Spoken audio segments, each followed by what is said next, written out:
Okay, this is Truth and Taxation agenda. One item is a presentation of truth and taxation information. Audrey, please.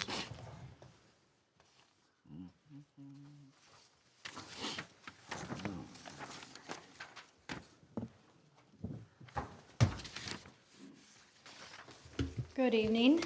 My name is Audrey Pesa. I am the finance director here for the city of Crookston. I just want to thank everybody for coming to our Truth and Taxation meeting tonight. And Chad, if we can move on to the next slide. The purpose of tonight's meeting is to discuss the 24 budget and to also discuss the property tax levy that is payable in 24, as well as having your input. I personally would like to thank all of our council members and our mayor, as well as all of our department heads who have worked very diligently on our budget for this 24 year. On September 25th, council had set a preliminary property tax levy at 65%. With clear directive to our city administrator and all of our department heads and staff to diligently look at all of our wants and reduce them to our needs. Since that time, the property tax levy that was set preliminary at 65% has since been reduced to 24%. Our budget right now is at $11.2 million.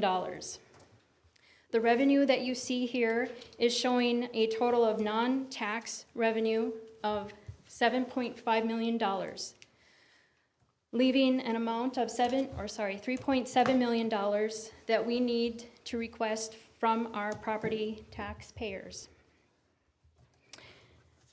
Next slide.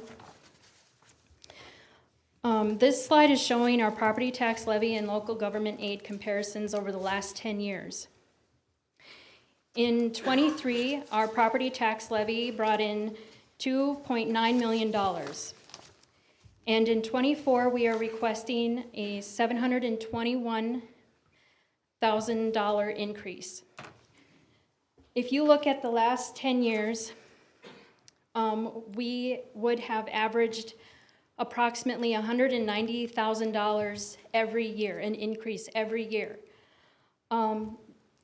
When we go through this budget, you are going to see that we are asking for a lot of support in our comprehensive study to evaluate our streets, water mains, lights, sidewalks, so that we can prioritize our needs and budget accordingly for those instead of having this one big jump. Like I said, if we had been following this, only going 90,000 or even 65,000 increase as you see in the last 10 years, we wouldn't be able to do the things that we have done in the last couple of years, such as increasing our salaries for our staff. We have since fully staffed our police department, fully staffed our fire department. We have filled our public works director position. So with all of those efforts, we are now able to focus on getting to a point of where we are filling the needs that we are seeing on the streets, and as well as the needs that we have with our buildings, because those buildings have been neglected as well. The local aid has increased by $436,000 in comparison to what we received in 23. Next slide, please.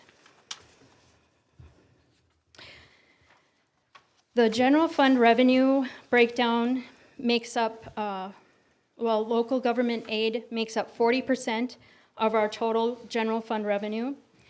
Intergovernmental aid makes up 4%.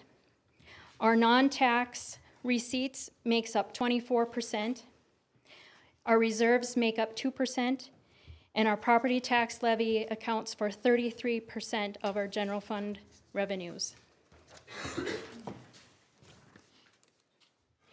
Our 24 expenditures by function, our general government, which makes up our administration, community development, finance, and information technology departments.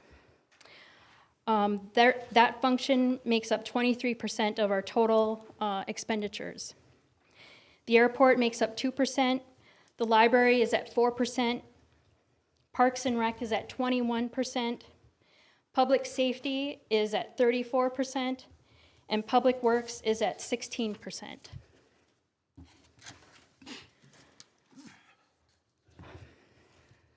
Total compensation, salaries, and benefits in '23 was $5.8 million, which is 60% of the total budget of $9.8 million. In '24, salaries and benefits is $6.6 million of the total budget of $11.2 million.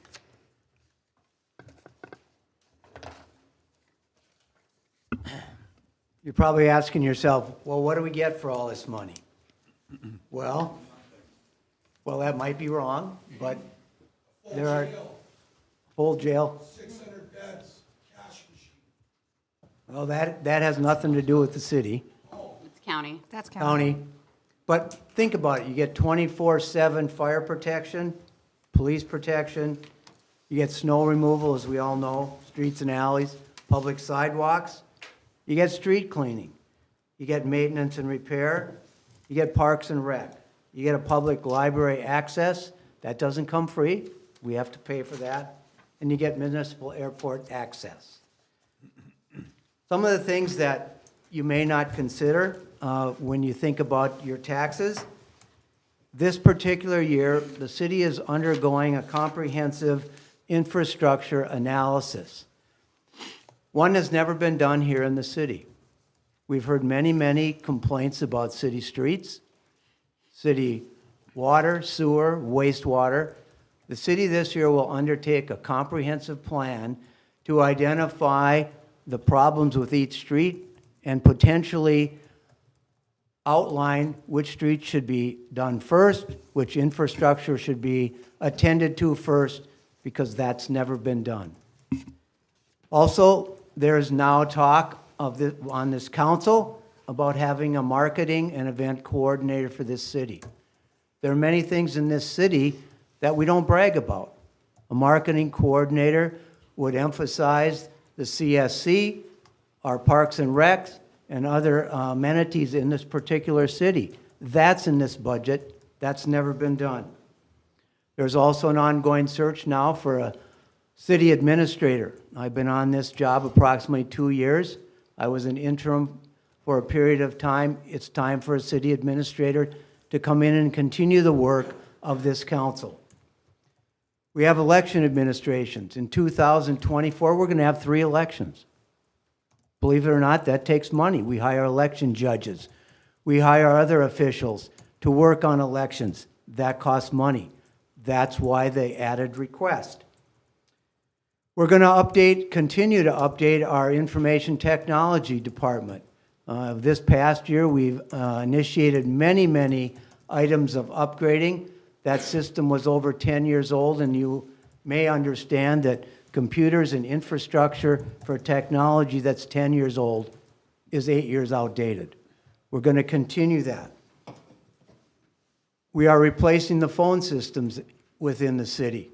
Those phones are as well extremely old and don't meet the functions that we need to be done here in the city.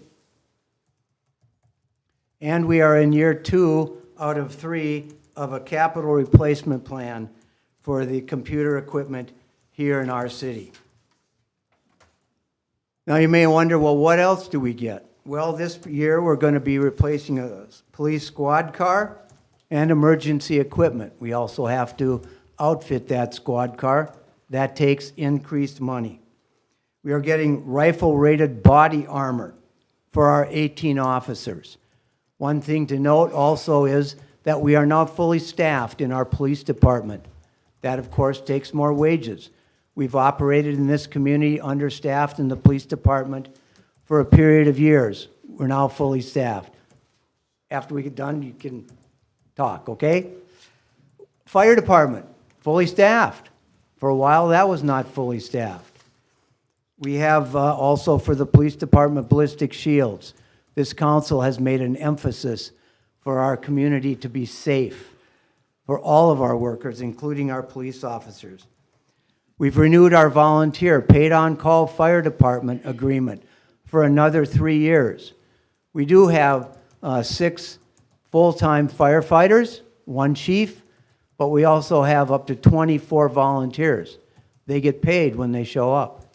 They get paid to help our fire department. They're a wonderful asset to our community, but for the longest period of time, they were undercompensated. That has been changed.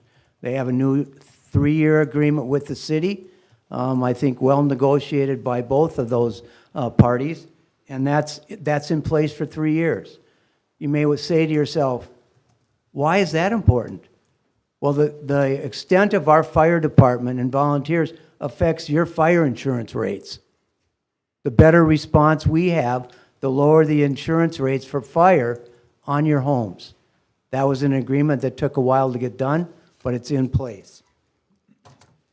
We have fire apparatus that we have to maintain. We have to maintain fire trucks and their equipment. We just had a fire truck repaired for a significant amount of money. We also are putting away money in this year's budget for replacement of a fire truck in the future. Fire trucks can cost anywhere from $800,000 to $1 million.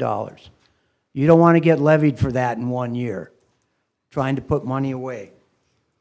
We're supporting training to develop effective department heads and leadership. Our department heads go to training, their staff go to training. Those costs go up every single year. You're seeing a large increase requested this year, but it's come down from 65 to 24 and can go lower if this council accepts some of the recommendations that our finance director and myself are putting forward. But those costs for our training for all departments go up. We have community improvement director that came on board. She is working with potentially a marketing director and other aspects of this community to develop the industrial park. There are some exciting things that are potentially coming forward in that park. The industrial park is out just as you leave town to go towards Moorhead. That Ag Innovation Campus has spurred some development requests.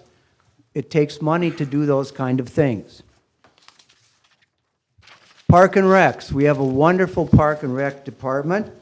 We've purchased for that department some game scheduling apparatus that can get things done more effectively, more efficiently. We have officials who need to be paid. We have other official assignments that are taken care of. Highland Park fencing for our softball complex is also being undertaken. We have Highland scoreboards that have been budgeted for 2024. The Park and Rec Department has a pickup truck that the signal lights and gas gauge didn't even work. We're purchasing a new truck for them. One of the things that's important to note is that we are now leasing our mowers. Otherwise, we'd be purchasing them. That has saved us money. But it does cost yearly payments, which we have to budget for, replacing those outdated and unrepairable mowers. We've purchased a new mosquito sprayer. We've purchased now, and we hope that you'll all try it, an arm for the garbage truck. We're going to try with cans to see how those work, to make our department more efficient. It may not work, but we're purchasing that arm on a trial basis and cans for use. We're also replacing the street shop garage door. Think about a garage door, $50,000. That's new. That's what we're budgeting for. So many of the items that are in this request, and we understand that when you got that tax statement, and the tax statement you got was based on our preliminary levy request of 65.9%. I get it, I pay taxes. That was a shock. But the council gave us the ability as department heads and employees to reduce that. We brought that down to 24%, so that what you have in your tax statement will ultimately not be the tax that you see. The council will continue to look at potential other reductions in that levy request. That's why you're here tonight. If you have comments after our finance director gets done, that's what the council's here to see. Thank you. Thank you, Corky. Ashley, please. Audrey. Chad, can we go to the previous slide? There you go, thank you. So how do we get to a tax levy amount? In '23, our property tax dollars were $2.9 million. And if you remember previously, I said that we needed to have $3.7 million for our '24 budget. Dividing the $24 that we need by the $23 that we had received, we get that 24.18% that Corky and I keep telling you. The estimated tax rate, this is the amount of tax that we put on your property's net tax capacity. How do we get to the city tax rate? We take our 24 property tax dollars of the 3.7 and divide that by the total city net tax capacity, which is $5.1 million. And we get 72.3%. If we are comparing what the city tax rate that was used to compute the preliminary property tax statements that you received, that city tax rate was at 97% of your total property tax capacity.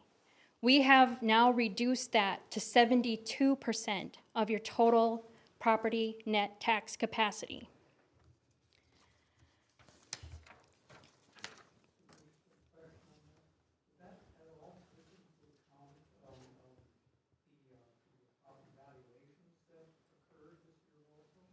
Yes, so I will get to that question here with this next slide.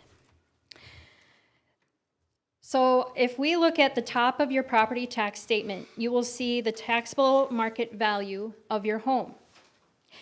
That taxable market value is then taken by a class rate. We are using a residential homestead class rate of 1% because most of the properties in the city fall in the residential homestead class. So by doing that calculation, we get a net property tax capacity of $1,691 on a home that was valued at $169,000. We then take, next slide please, there you go. We then take your property's net tax capacity, that $1,691, times the estimated city tax rate, that 72%. And now we get a proposed city property tax of $1,224.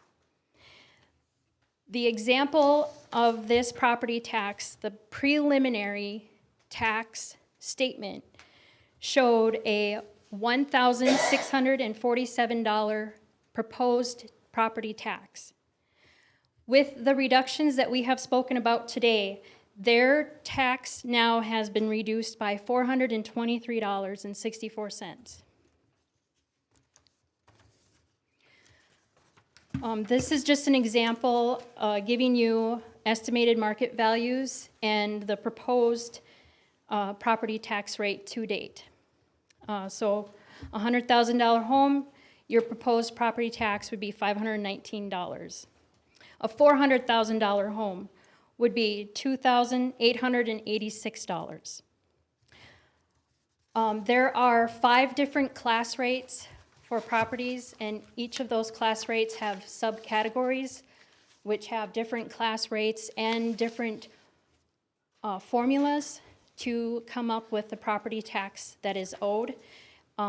If you have a property that is not a residential homestead, I definitely encourage you to reach out to Sam Melby or any other staff at the county office and request them to figure out what your proposed property tax would be at our now 24% tax levy.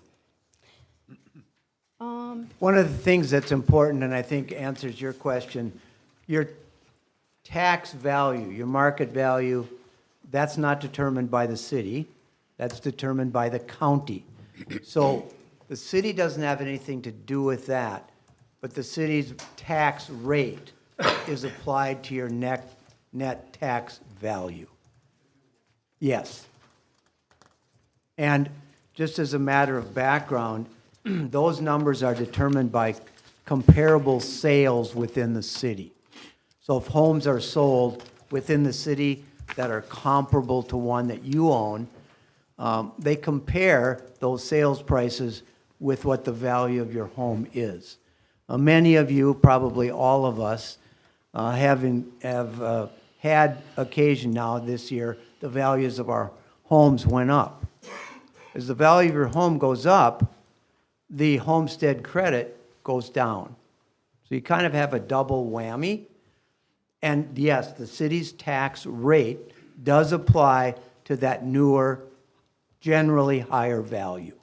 It does create and generate more revenue for the city.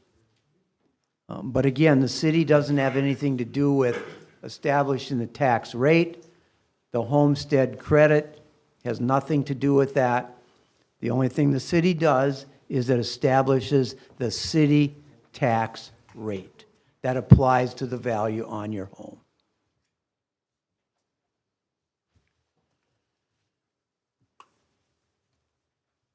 Your Honor, we have a number of online viewers. If those with questions, if you could please invite them to the podium. Thank you. Okay. Comments? You may come up to the podium, please. State your first, last name, and address, please.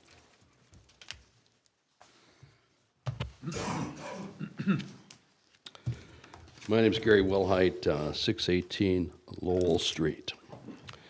Well, I've had the privilege to work on a city budget for 8 years and understand it's a difficult task. And I guess we didn't pay the light bill. Can you turn the volume up? I was gonna buy a hearing aid, but my property taxes were so high, I couldn't afford it. I understand. They got some bargains on them now. I think the explanation of setting a levy is, pretty basic. I mean, it's just a matter of taking a look at what the revenues that the city is going to be bringing in. That doesn't change a whole lot from year to year, but revenues, depending upon how aggressive a council wants to be, obviously that's going to affect the expenditures. I think, like everyone, we're shocked when I learned that the city council had picked a 65% not to exceed. And there's a little bit of question on that, because on the back of our tax form it says 67.21. It's not a big difference between 65 and 67. But obviously, I think that's what brought a lot of people here tonight.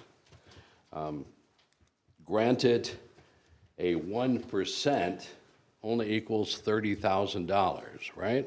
So that's not a lot of money when you're putting together a budget for the city. But when you multiply that 30,000 by 65%, that's over $2 million. Okay, so that's what showed up on our tax forms. Okay, and I think I was here at least for a couple of the discussions, and I'm not sure if anyone really thought at all that it was going to stay at 65%, right? But obviously that caused a lot of panic, and I think of necessary concern when people got their forms, because I'd mentioned it to one of the commissioners. Well, you understand that this is going to go out, and people are going to wonder what in the world is going on. And granted, it's probably going to go down, hopefully going to go down, but not everyone did understand that. And I think that's the one thing that I would certainly suggest for the council in the future is to do what we've done in the past, is take a look at the wants and needs before you set that to.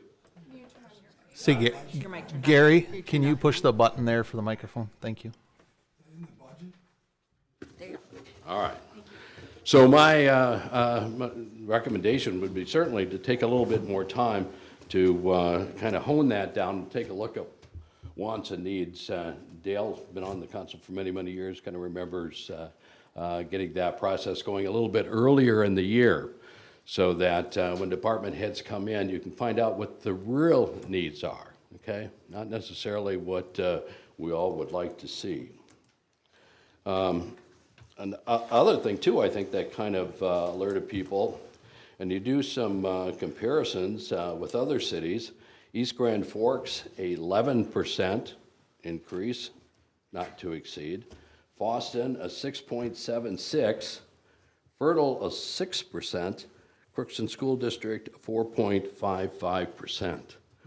Crookston was way and beyond what our area cities were. And that not only affects homeowners that we're talking about, that it also affects businesses. And I think we all know that businesses are struggling just like we are. And landlords, when they get 24% increase or whatever the tax is going to be, they're going to pass that on to the renter, right? And, you know, I think that's a very serious concern. Perhaps having the 65% increase was set so high that citizens would accept a lower rate. I really question. Now, state legislators chose to share the surplus. Remember, there are billions of dollars of service last year. Let me just, here's a quote from our governor here just last week. The increase in LGA funds to cities will keep down property tax.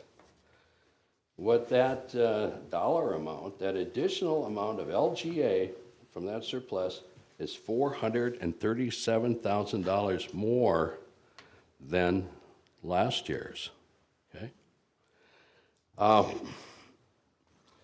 But what the governor is talking about is exactly the purpose, was not to spend more, but to lessen the burden we all face, certainly with inflation, increased costs of food prices, gasoline, housing, utilities, insurance rates, if you've seen what those have gone up.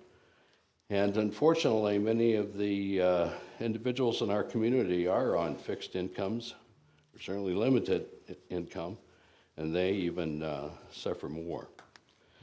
Wants and needs, I think, do, in a way, are in the eyes of the beholder. I've told my kids that, between what they thought were needs and what were wants, and department heads at the time. And I think you obviously have worked on that to get that down to the 24%.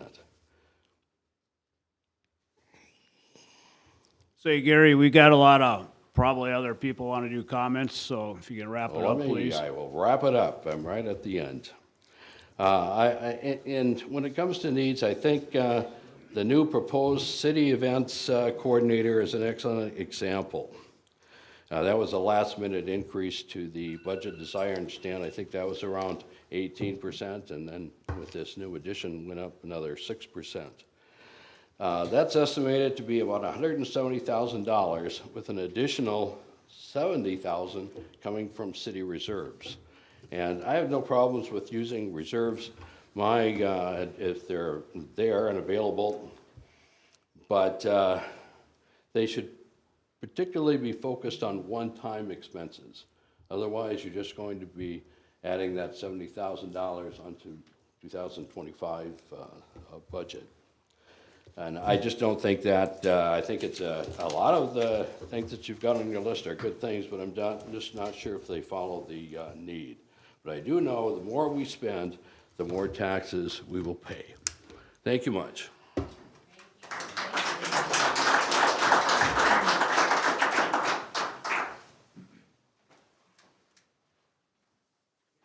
To start with, I'm probably the oldest I have- one here. I'll be 88 tomorrow. Could I have your name? Daryl Monteith. I live on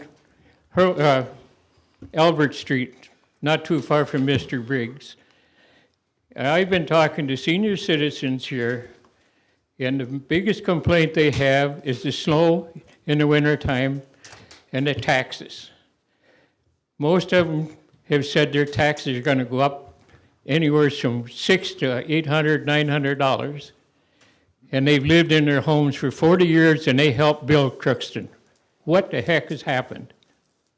My taxes, my valuation was raised $7,000 and mine is supposed to go up $500. Plus, what are you doing with the streets? I've lived here for 11 years. I was a lineman for City of Moorhead, and they seal coated the streets every so often. I've lived on the street for 11 years, and there has been absolutely nothing done. Why is that? I call it Lake Hurlbut in the spring when the water sits, because there's a lake at the end of the street. And Mr. Briggs, I'm sure, would attest to that. He was the only one that ever offered me any help when I first moved in. And to me, I don't know, what is with this city?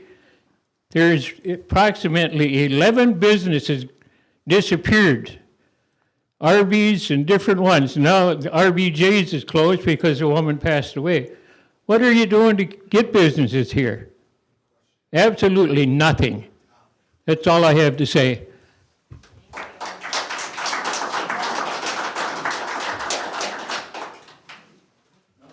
Okay, my name's Steve Erickson, ex-council member, live at 1602 North Front. When we did the 2023 budget, myself and Tom Vedbrotten were the only ones to vote against that. There's nobody in the crowd, nobody, nothing. So this year they said that, and it's on record for every one of you guys, that you said, no, it's a one-time deal, we're gonna get it there, and then we're going back down. There is no way you can go back down. It's just, the math will tell you that. So in last year, the 1% was worth 25,000 roughly. This year, it's about 29,000 for each percent of the levy. That's a lot of money right there. I think he talked about it too. So we're looking at, in 2024, a $500,000 increase of LGA. It's not for raising taxes, it's preventing to raise taxes. But yet, in the 10 years since they redid this formula, the only time I've seen it go up more than $50,000, never. They're getting a $500,000 increase, and we're still having a 24% levy. What I'd like to see is for this city to do a forensic audit and say, hey, you did it for Cheetah, do it for here. What are your policies? What are your procedures? Where are you spending the money? That will tell you. And we're driving everybody that's over 62 out of this town. And we're driving younger families out of this town because housing's expensive and they can live other places and find better jobs. The only place you guys are gonna get your levy money back is how do you do it? Increase your tax base. When was the last time this council talked about housing? 5 years? That's how you lower your levy, housing, nothing there. What have you done to bring business into this town? Everybody kept on asking me that. It doesn't happen overnight, I get that. But I've never seen a meeting where we've ever addressed housing or businesses. I mean, the whole thing is, that's the only way you're gonna get this tax base down. What is it gonna be next year? 35%, probably? And I said, and I can go pull the minutes if you want me to, last year you'll be at 25% or more. When I voted against that levy for 2023, and where are we at? You guys gotta look at this. We're driving our elderly, my dad, his taxes went up $700. He's 90. still living at home. He wants to live at home, but he can't afford it if this keeps up. I mean, I look at the value of his house, $144,000. I'll deal with that with the county tomorrow. But at the end of the day, where do these people go? We don't have housing, we don't have apartments, we don't have near what we need for these people anyway. And I just think that's what you need to do, a forensic audit that will oversee where the taxpayer is going, where the taxpayer money is going, and your policies and procedures of how we're spending this money, because at this increase, nobody can live here. I mean, this place should be way fuller than it is, and it isn't. Not that we did everything good when I was on council, absolutely not. But when I voted against this, because I knew for sure that we're gonna be up the same thing next year, which is this year, and here it is, 25%. That's all I got.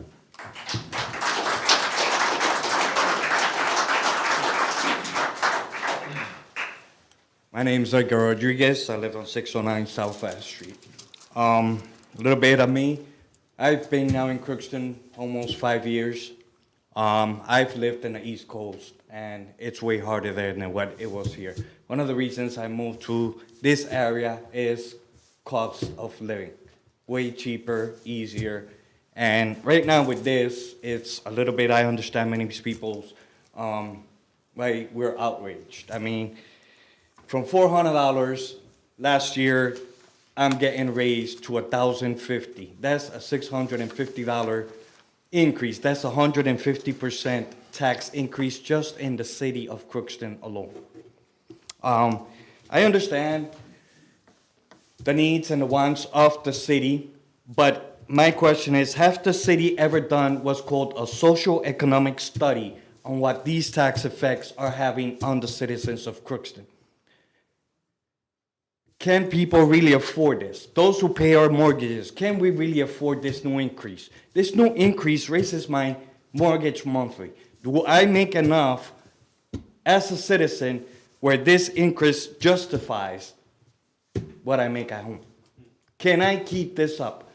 Not only do I gotta pay more taxes now, just not in that, now that increases my taxes on local businesses when I go by. So now I gotta spend more money. That increases on gas, food, necessities, and that only doesn't even cover for us homeowners, repairs for home. You have people here, like the gentlemen have said, that live on housing and Social Security. This now increases the rent for many families and friends of ours. Now, landlords are gonna pass this tax rate on to the renters. A lot of people are not gonna be able to afford this. A lot of people are gonna lose their homes. Many people are not gonna be able to afford their monthly mortgages. Not only that, this also will also increase our insurances also. So, and all I have to say is, has the city ever made what's called the socioeconomic study to prove that many of us can really afford these increases?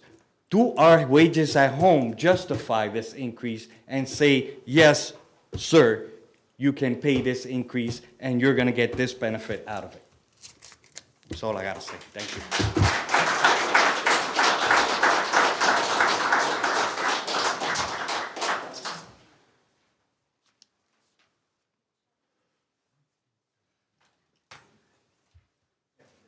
Hi there, Melissa Casanova. I have properties at 409 and 403 Pleasant Avenue.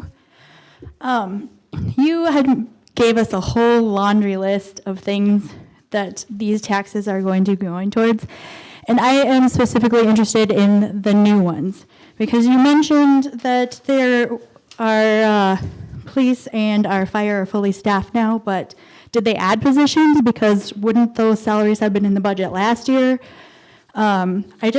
You threw a lot of information, and it just kind of seems like smoke and mirrors. You're going to throw all of that in there and kind of blur it all together, but I just specifically would like just more information on what the new things are that would warrant a 27% increase.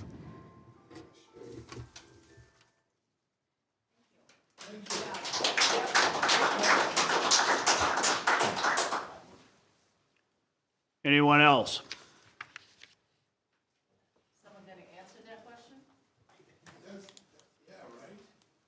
David Reginald, 724 Park Lane, and I just agree with everybody else. My tax is going up $520. and it's ridiculous. And what are we getting for it? Nothing. And you people talk about this. There's a daycare across the street from me who's gonna close and move out of this town because of your taxes. And I've come to these meetings before, and I hear you people say, if we had daycare, everybody'd come to Crookston. Well, I got news for you. Nobody's coming to Crookston because you people keep raising the taxes and you make it so people can't live in this town. And let's talk about your snow removal. You're sitting here bragging about your snow removal. I live on a hill, and I plow snow professionally for the state of Minnesota. And when I come home after 10 to 12 hours and see what your people do, when they take the snow from the south side of the road and put it all over on the south side of the road, so I have a 4-foot drift in my driveway, it pisses me off. And I talked to this about Pat Kelly when he was the guy here. And he told me that businesses can do whatever they want. You people let them put snow on city streets illegally uptown because that's a state highway and it's illegal. But he told me businesses can do that. Well, I'm telling you right now, I'm a business, I'm a farmer. I got a tractor. You can come and clean my snow off of my street.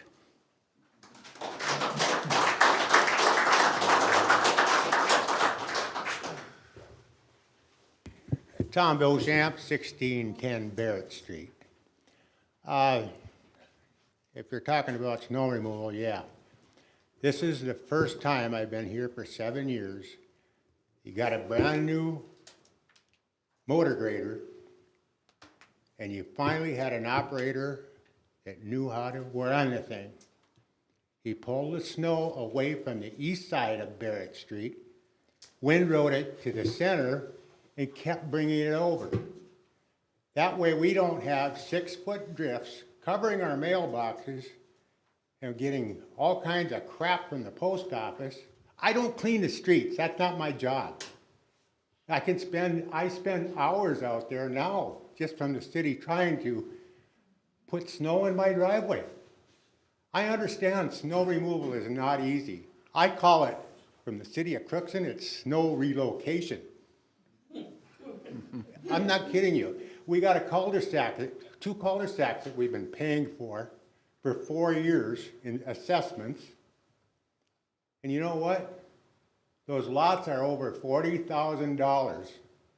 I heard last was $42,000. You can't sell them. This is not Beverly Hills. You're not going to bring people to Crookston if they got to pay $47,000 for a lot. We need people here. We need more housing. Plain and simple. You got to bring people here to share the expenditures. My taxes went up $750. I'm retired.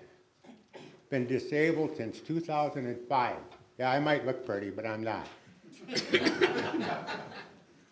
thing of it is, there's nothing in Crookston.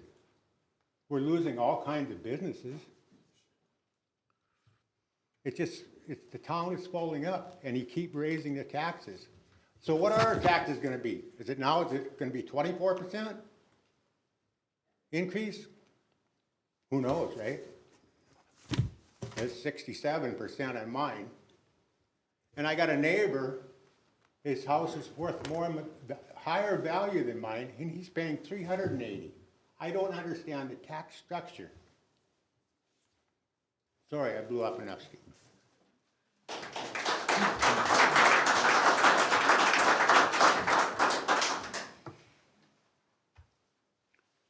Anyone else?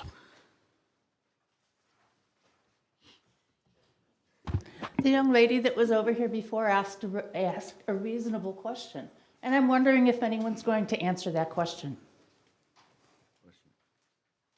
Had to do with. I'm trying to get your address and telephone number. I will contact you and answer that question. So I'll get it.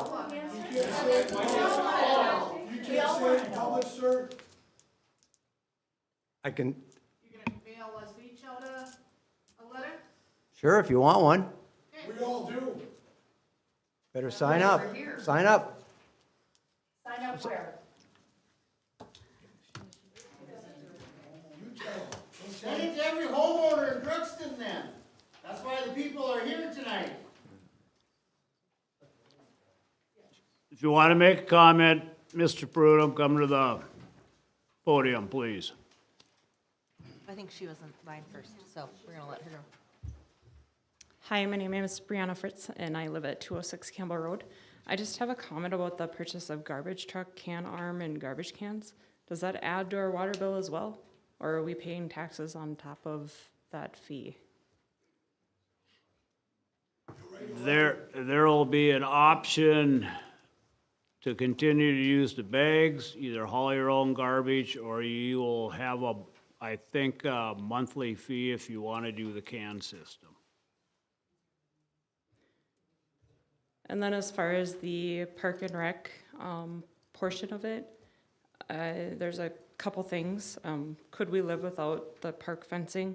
Can the kids play baseball without that?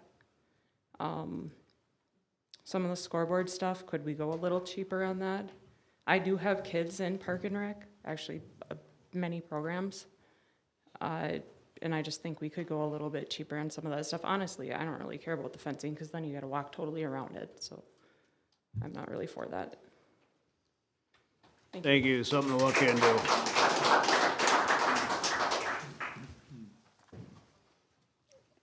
I guess you wanted me to come here. Bob Prudhomme, I live at South Front Street, 1720.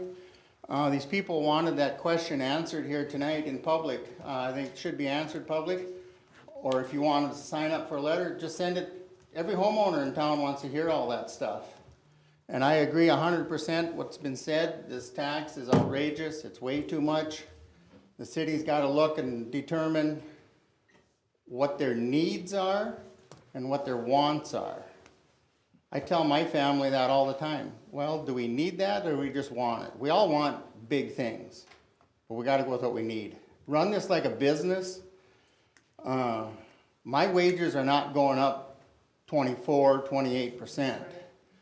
I'm looking, I'll probably be happy if I get 6 to 8% because I'm assuming we get that because the insurance went up around 6 or 8%. So if you held this year to, 6, 8%, people would be pretty disgusted, or not disgusted, disappointed, but they're not going to be disgusted like they are tonight. You've got to look at this much closer. And I don't know how many of these people know, but the county also put on a 0.25% sales tax. So not just is our property tax going up next year, our sales tax is going up in Polk County. And I do a business, and I've talked to a lot of people, and they are not aware of that county tax. And I know that's not for you guys, but the people's got to know that there's more than just city tax going up. 0.25% isn't a lot, but at the end of the year, it is. You guys got to make some changes. I agree 100% with these people.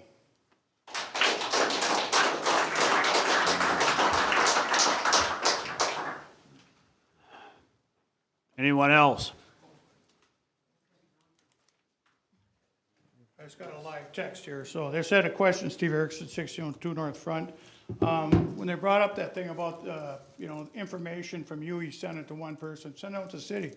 If we I went on the website tonight, and the latest audit that I could find was from 2021. We have a brand new website, we have everything, but I have not seen, I couldn't find it. Is it there? Can you tell me if you got a 2022 audit on your website? Pretty sad if not one of you guys can tell me that. It was just finished. That's 20. We're finishing at the end of 23. Yeah. So how are we supposed to, as citizens, say, where's this money going? I mean, that's what you go by. I don't have to come, spent 8 years here. I don't have to look at that and sit there and, geez, I wonder what they're spending the money on. I gotta wait till next year to see. I mean, that's ridiculous, you guys. It really is. In today's world, get it online. That's what people wanna see. They can go online once it's on there and find out actuals, find out everything they need to know. And I want to throw one more thing about the business because I got hammered even worse in my house. And you talk about bringing business in town, which we have never discussed anybody. I don't see any business coming in there. But who's going to come in there when they got it thrown out because they can't afford their freaking taxes? Mine went over $1,000 on my building downtown. $1,000. That's a lot of t-shirts, sweatshirts, whatever. But it's ridiculous to do that. But we guys got to get that audit done earlier and get it on the web. You gotta put out this information where all this expenditures are going. And I still think you need to do a forensic audit. That's the only way you can get a grasp on it. You did it for Cheetah, did you not? That turned out pretty good, didn't it? Okay, found out each and every dime that was spent. This city needs to do that. Thank you.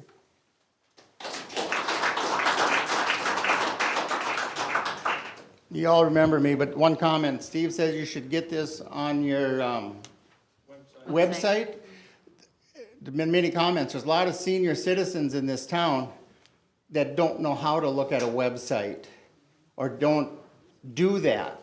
So they don't only need on the website. I understand that's today, but we've got a lot of elderly or older people that don't have a website in this town. Send letters or whatever.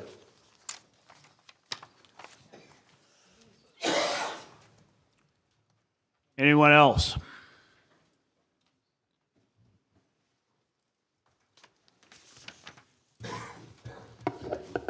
Harley Stoliker, 531 Central Avenue North. I agree with everything that has been said, but there's some discrepancies I see. I'm looking at my sheet that I received in the mail on 224 taxes, and it shows that the city of Crookston had a 67% increase, but that's not correct. That number's not correct. I tabulated the interest, they would have to double, and it hasn't. But I looked at some other cities on Polk County, and the city of Trail, if you have your paper, you can follow along. It's 9,000 actual, 223, and 15,000 for 66% increase. Now, how did you get 66% on a city of Trail? The county has to answer that. But it doesn't figure out to be 67%. But I congratulate the city of Crookston because you outdid Trail for 67%. I don't know if it's a congratulation that you want to honor or accept, but it's in your hands. Have you watched the traffic come into Crookston in the morning and in the evening leave Crookston? Commuters by the galore. What have you done to entice those people to come to Crookston and live? Zero. You have lots for $30,000 and they're not going to buy them unless they have $1 million. But you think all of them are going to buy it, but they don't. The city is going backwards. And I've been here since 1962. So I'm a senior citizen. I'm not the oldest, but I'm getting there. My taxes went up outrageously.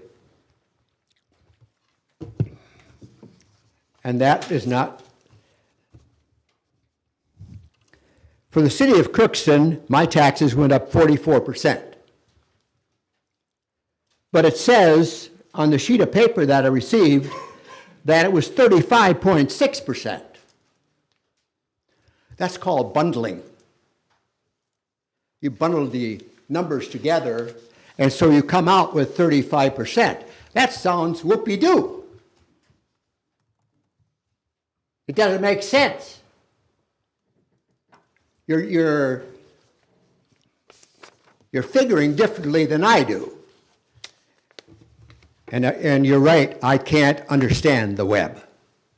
I can't understand the electronics and so forth. I'm a senior citizen, forgive me. Thank you.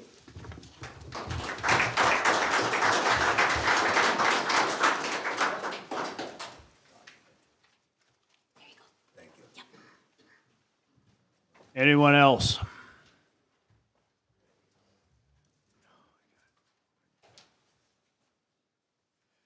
I'm Brad Ames, I live on the end of Groveland. Do I understand this properly, that in the proposed tax increase that we got in the mail,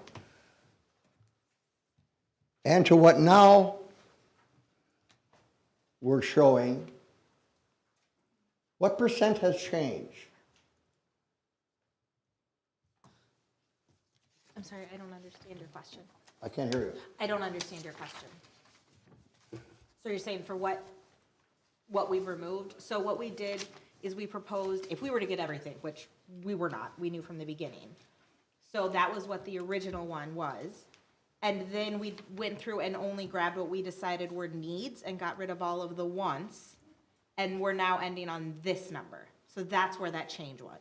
And so what percent is it? It's the 24.1. It's 24.1. It's 24.179 at this time. So it decreased by, what would that be, around 40%? Yeah. 41%, 40-ish percent. Okay, so on a home that's worth $450,000, the tax is gonna be $3,300? Yes. Well, my taxes are gonna go down.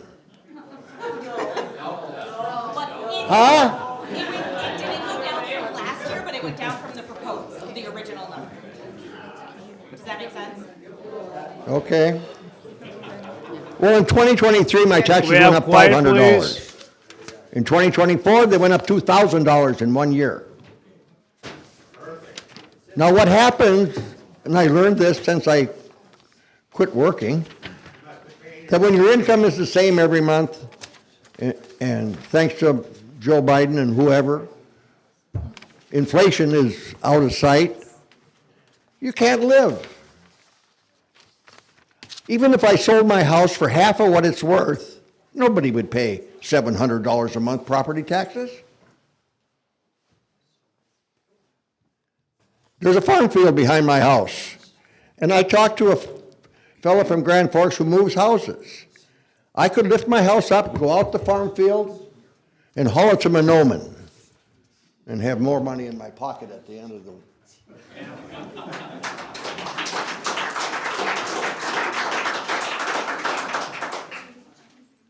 Is there anyone else?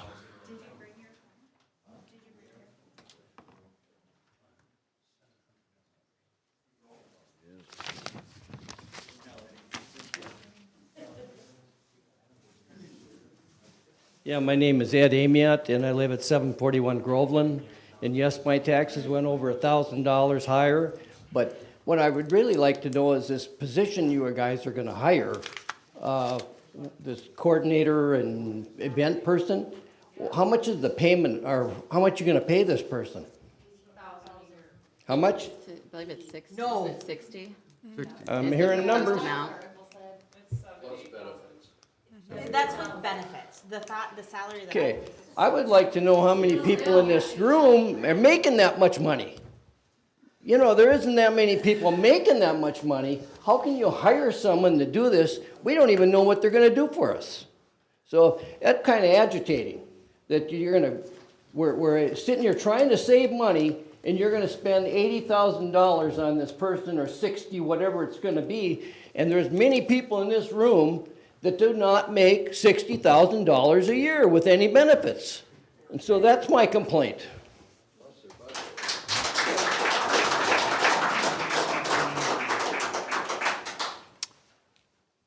Anyone else?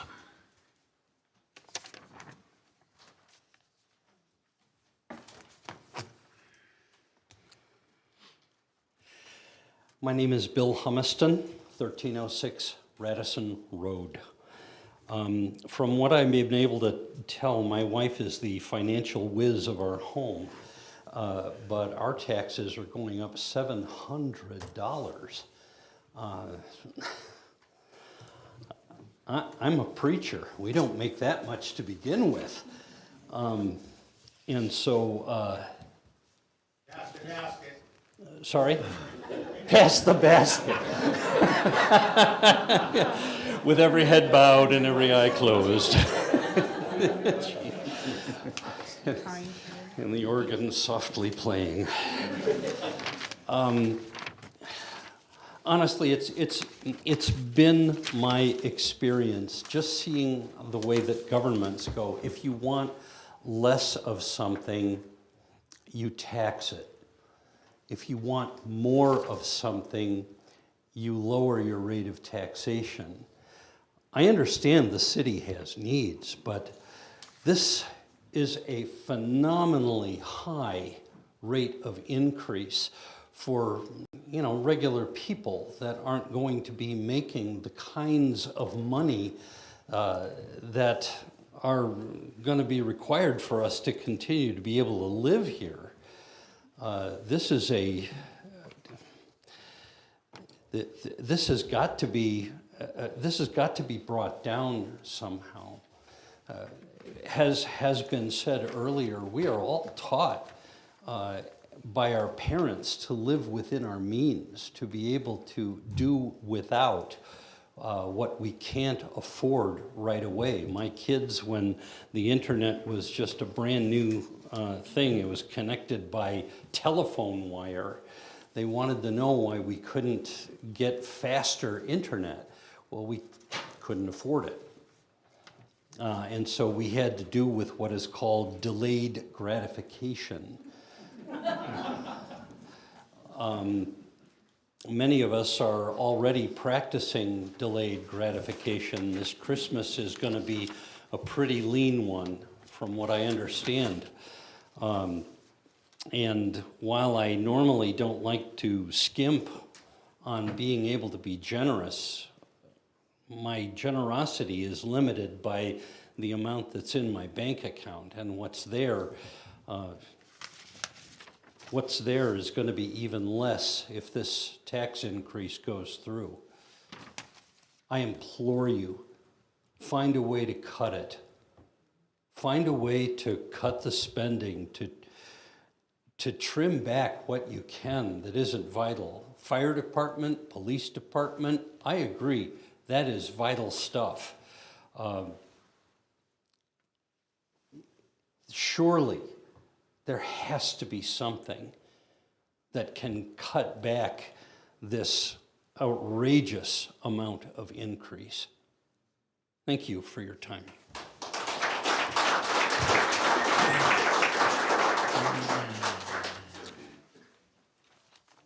Is there anyone else?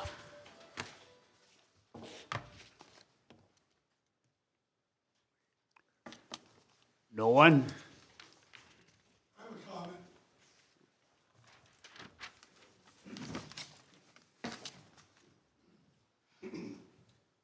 My name's Chris Noah. I live at 105 South Main Street, apartment number 12. I don't pay your housing taxes. When I left, Your Honor, with all due respect, Mr. Cavalier, when I left this town in 1992 to fight forest fires, there's 8,626 people in my town, my hometown, our hometown. I come back at 7,900.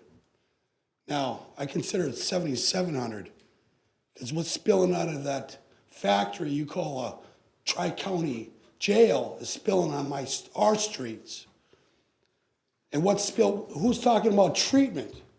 You got your 13 police officers. That's great, you're protected. You know, what get bigger in this town is that's great, the crops of the beets are thriving. The farmers are getting rich. That's great, I'm glad for that. I really am on them numbers, from 12% to 18%. I am really glad that my hometown thrives. And they're gonna redo that crop next year. I hope the bank accounts get bigger for the farmers that live out of town. So what happens with, when you bid, you know, when I come back 28 years, Mr. Cavalier, with all due respect, Your Honor, when I come back and all these drug problems and all these, you know, all these people, where do they spill over? I didn't hear treatment in this room. All I hear is people not shutting their phones off, and the lights shutting off, the sound shutting off. And where's Ben Franklin? It's in Walmart. Where's these little businesses? How come you got 12 churches in our hometown? Because it's tax-free for them. You know, you give out this money where you don't pay taxes to start a new business. How could you start a new business in this town? How could you do it? Because if you start a new business, the numbers tell me, because I follow numbers, I don't follow people. The numbers tell me, as a Crookstonite, where I was born and raised, my parents, their parents, my grandpa and his dad go way back, 1879, where this town was established. The town's getting smaller. The crime rate's going up. Who mentioned treatment? Nobody. How about making bids on factories to make the car? Where are the 700 people that are gone? Where are they? Because when I left, it was 8,624. Come back 28 years later, what do I see? I see this I call it a cash machine, tri-county correction. Should have been should be bids on factories to increase jobs, to bring people in. Town's getting smaller. Bank accounts for some people are getting bigger. Why would you live in your hometown? You come back for peace. That's what you come back for Miller. There's no jobs here. You don't even make a bid for DigiKey, did you? Did they make bids for any kind of factory? Yeah, I'm a factory worker, that's my trade.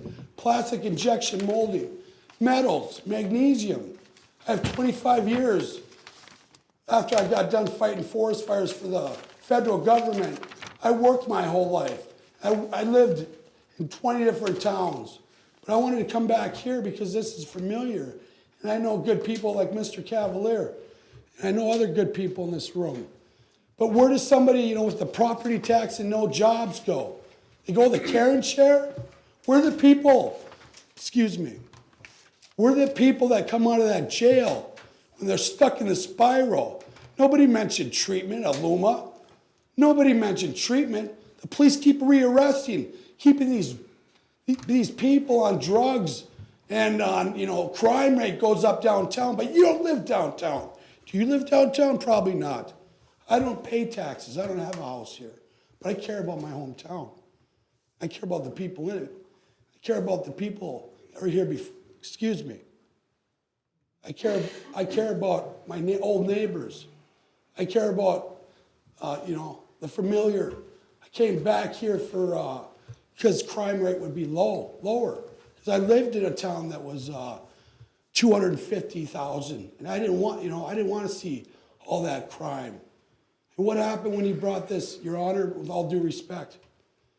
What you bid on, that's a county building, but where does it spill over at, Mr. Cavalier? It spills over on your streets. You got your 13 police officers, miss. Yeah, that's great. And then there's no rehabilitation in this town. None. Nobody even mentioned it. Not one of you, Mr. Amiot. None of you. What about rehabilitation for them people that come out of that jail? Where do they spill over? Not out of town on the farm. Not in these churches that don't pay taxes, get tax breaks. How do you start a business in this town? It's impossible. You can't start a business. I follow numbers. I don't follow people. The numbers tell me, you have to start a business, to stay afloat is the toughest thing to do. Now, if the tax rate's going up, how are you going to stay afloat? No matter what kind of business you want to start. It's impossible. Sure, you get a tax break to start a business, but you're already in the red before you even get started. I know people in Grand Forks that commute from another state, so they don't have to live in this town. That was before this tax increase. So where does it go in another 10 years? From 7,900, where does it go? To 7,000? As long as you got your college, your B-plat, you got your big bank accounts. Where's the bid on factories, on jobs? Where's Ben Franklin? It's in Walmart. All these stores that were here when I left to fight forest fires for the federal government. Where are they all? They're all in Walmart. And you know what? All them people get less than 40 hours a week. Where's their benefits? They don't get 60 grand a year. They're lucky to get half of that. They live off of scraps. Okay, Mr. Noah, we gotta cut it short. There may be more people that wanna talk. Want to wrap it up, please? Yes, Your Honor. So the point being, yes, sir. To wrap it up, finalize, this isn't my hometown no more. I'll have to find a new hometown. So why would I buy a house here? Why would I want to, I thought it was my hometown, but it just dwindles. It keeps dwindling. My suggestion is you do bids on factories. Did you do bids on DigiKey or Amazon? Anything. To make this town thrive. That's what you need to do, not increase taxes. You want to bring in jobs and bring in people. Then you bring in apartment buildings, and then the town thrives with people instead of decrease. Thank you for your time, Your Honor. Thank you.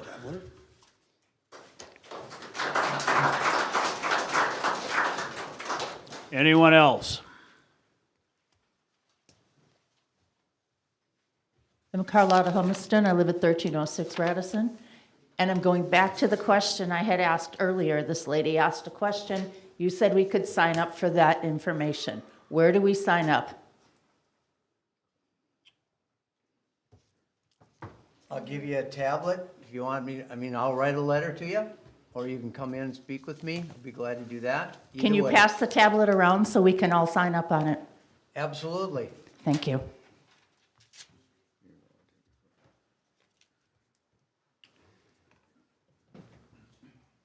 Mr. Cavalier, I have one more comment, Your Honor. On kitty corner of M&H, they didn't even plow you say the park and rec, they didn't even plow by the Freedom Church, they didn't even plow the parking lot. So I had to take the time for somebody with post-traumatic stress that was stuck there with 6 people to get her out of there. They didn't even plow Saturday night. Now that's so congested, parks and recs, how much money went to that? They don't even plow the sidewalks. And the city owns this lot. But I helped her out. She's got post-traumatic stress like me. But she's got a service dog too. But I helped her get out. But it's the city's responsibility to take care of these sidewalks. They're not plowed. I have to walk on Main Street because the snow's so deep. So Parks and Recs, I don't know how much you donated, Your Honor. With all due respect, maybe look at that. And thank you for your time. Thank you. Corky, there's been a lot of good questions that have been asked this evening. I do wonder, because this is a public question, why it couldn't be a public answer in regards to the increase in cost. I wonder if this is something that would be better suited to being put on the Facebook page, KROX, our media as more of a statement than necessarily one type letter thing. I think being transparent as possible, I think it's probably best to do it that way. Well, we put it on the public media as well. Okay, well, I think that might be to our benefit for everyone here. I appreciate all of your suggestions. I would like to make some clarifying points on some of the things we've had here. One particular being the comms event person. I think one of the things that we've really been concerned about is the amount of facilities that we have that are being underutilized. And by having somebody who would be doing comms and events, our hope is that would be a revenue generating position in which we would actually be bringing in more economic development to our town by having more events, by having people utilize our CSC more than the time that they use for hockey. We really have been trying to be very thoughtful about those types of things, and that's why we've initially suggested that. I also want to talk about daycare and housing and economic development. I think that we've recently hired a new director of economic development that has been working very hard to bring in more things, and like Corky had mentioned earlier, we do have some things obviously we can't mention now because they aren't solidified, but we have a lot of businesses that are really looking at our industrial park. We've been trying to push for daycare, understanding that really the 3 legs of providing economic development would be housing, daycare, and jobs, right? And so we really, as a council, have been working on those things to push that forward. One of those things you can see is at Washington School right now, we helped push in a new child care center, which we've not had one in a very long time. It was a 2-year process due to the bureaucracy, if you will, getting that up and going. We are looking at housing and housing development, and that is in process right now. So I want you guys to understand, I know that not everybody watches the council meetings on a weekly basis, but we have been striving to actually bring more economic development to this town. And a lot of that comes with having our streets maintained correctly, by looking at a comp plan and actually having a clear, defined plan forward for the city. So a lot of these things I understand might not sound like it, and you guys haven't seen maybe the whole process through, but there are things that we are trying to push our city and town forward. I also understand the significance in the cost, and it's something that we are still looking at and will continue to look at, but I just want you to understand that this isn't something that just is out of the blue. We've been very thoughtful and have tried to move forward. I'd also like to address the significant high dollar amount that was, or percentage that we requested initially. We've had some real issues with our finance department. That hasn't been a secret. And yes, as Gary mentioned, that should have been reviewed a lot sooner than it has, and it wasn't. And hopefully this is a one-time occurrence and this isn't an every year thing. So we have had some frustrations on our end as well in dealing with these things, but I want you to understand that this isn't something that we take lightly and that we will continue to review.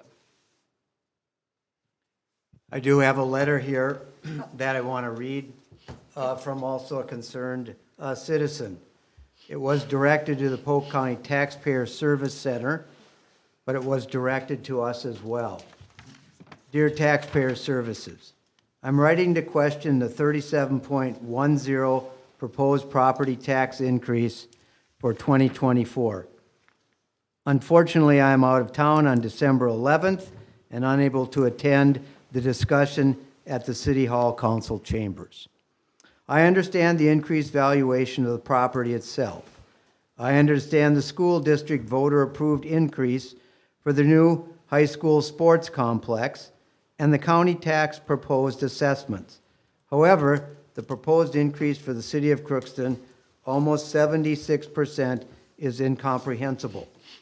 In a time where inflation is skyrocketing, Bidenomics is failing, and people are trying to survive living paycheck to paycheck, this type of proposed increase is not realistic.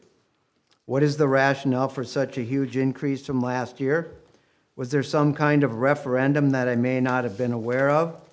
I can foresee a lot of pushback coming from the public and would have enjoyed being able to attend the meeting on December 11th.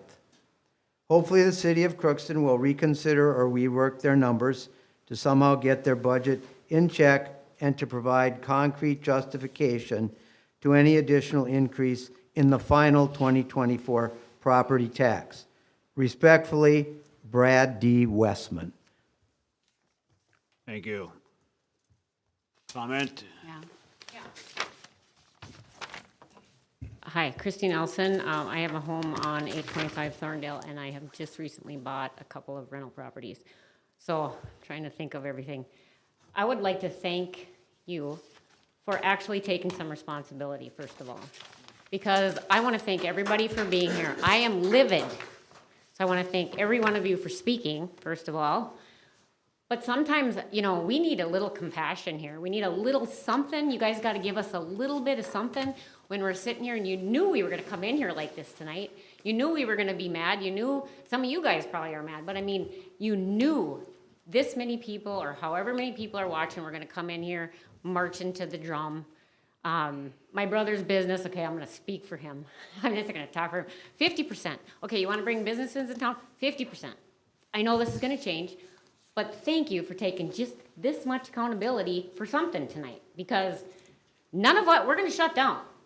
We are going to shut down. We're going to start marching the streets. 50%. How are you going to bring business in? I have friends that have business. We have our children here. His son just, well, not just bought a house, but bought a house. They're talking about leaving. They might leave. We want them to kind of stay. My parents here, the motels, the fun my parents we were talking about the other day. I'm just saying, we are middle-aged. We grew up here. We left here maybe for college, did a few things, came back here. But this isn't going to work. You are going to see people start marching the streets here. I live on Thorndale, so Memorial Drive. I have asked for so many years, Steve was talking on, he's seen me at many meetings. Memorial Drive. This makes me so mad that I want to cry. So I watch Memorial Weekend. People drive down that street, and we see this every year. and they're gonna fix this, they're gonna fix the road, they're gonna fix the road. I'm not saying anybody's street is any less than that street. I'm just saying I see flags up and down that street. I see funerals go on there. I am so angry, so I drive at home like this. Corky kind of knows. So I drive like this. He used to live down there. But I'm just saying, that street, come on. We have people coming to our town. We have people that come, and that street, we all do this when we drive down there, the street. And people go, and they come for that weekend, and they come to funerals, and we have all these people and say, my God, that street, I was just at a funeral. That street hasn't changed in the last funeral I was at 5 years ago. So I'm just reiterating what people are saying. Treatments, yes. Yes, right there. Okay, we've lost a lot. Of course, I've been there, done all this stuff. Glenmore, we lost a good thing. We lost a lot of people that moved away to do their nursing or their, different jobs that they had. So yes, we're losing people at Aluma that are moving away. These things are getting bought out and then people are moving.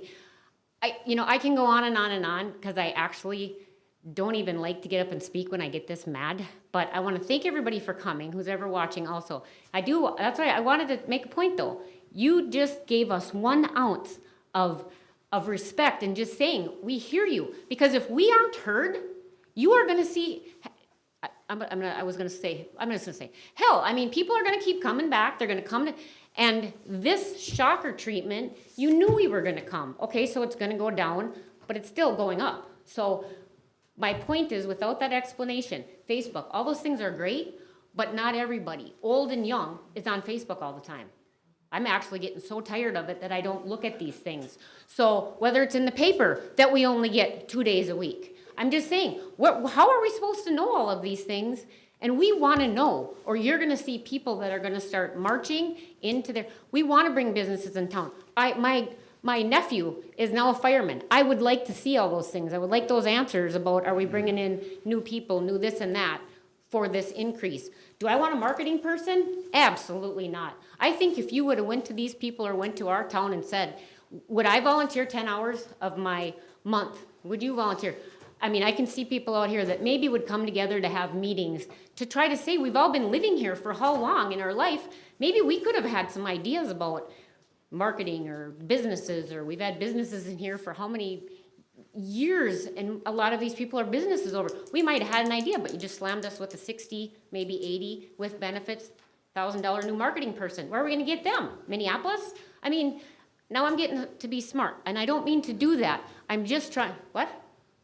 You're laughing at me because I'm getting revved up. You can be smart. I'm trying to be, not to be smart. But my point is, we want to bring people in. Great. I want to bring people in. I want to see people buy houses. I'm trying to help people that can't get them. And so I love the housing thing. They're trying to come out with new programs. But you just told us that tonight. You just gave us another little, well, we've been working on these and you guys don't know that. This is not the place to tell us we don't know that. We need to see these things. We need to hear okay, we've been working on this. You guys might not see this, but this increase, we really have some good programs. Well, you better give them to us in A, B, C, D, all the way through Z. Because without that, we just think we're getting our taxes raised for what? So the questions that are coming at you are very legitimate questions. We all don't totally get every single part of this, whether it's financial, and I do a lot of that for a living, but maybe someone understands the education or the schools or whatever.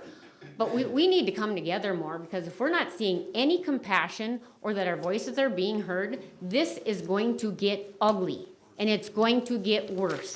And so I appreciate that. And maybe you guys were all going to say a little something or another. I don't know. But I just wanted to say, without some accountability, without some communication, better communication with this community, we have a major problem.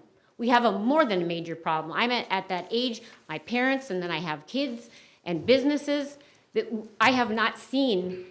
We're not going in the right direction as what they've stated, and we need to work together. I don't, really feel good even what, I'm just, you guys have a tough job, but unless we can work together or feel like we're being heard just a little bit, this is not going away. We need more than just an explanation at these kind of meetings or sign a piece of paper. Maybe we need to have more meetings or an open forum in a big gym. I don't know. I don't know what the answers are. And I do appreciate that you tried to give us just a little bit tonight, because that's I was coming up here that mad. If we can't hear a little bit of responsibility, Steve was trying to take that tonight. Steve's probably already bolted. But Steve was trying to take a little bit tonight saying he was on the board. We've been to these meetings. You know, I don't want any of your jobs. But working together is a way better option here than us starting to fight, because that's what's gonna happen. Sorry.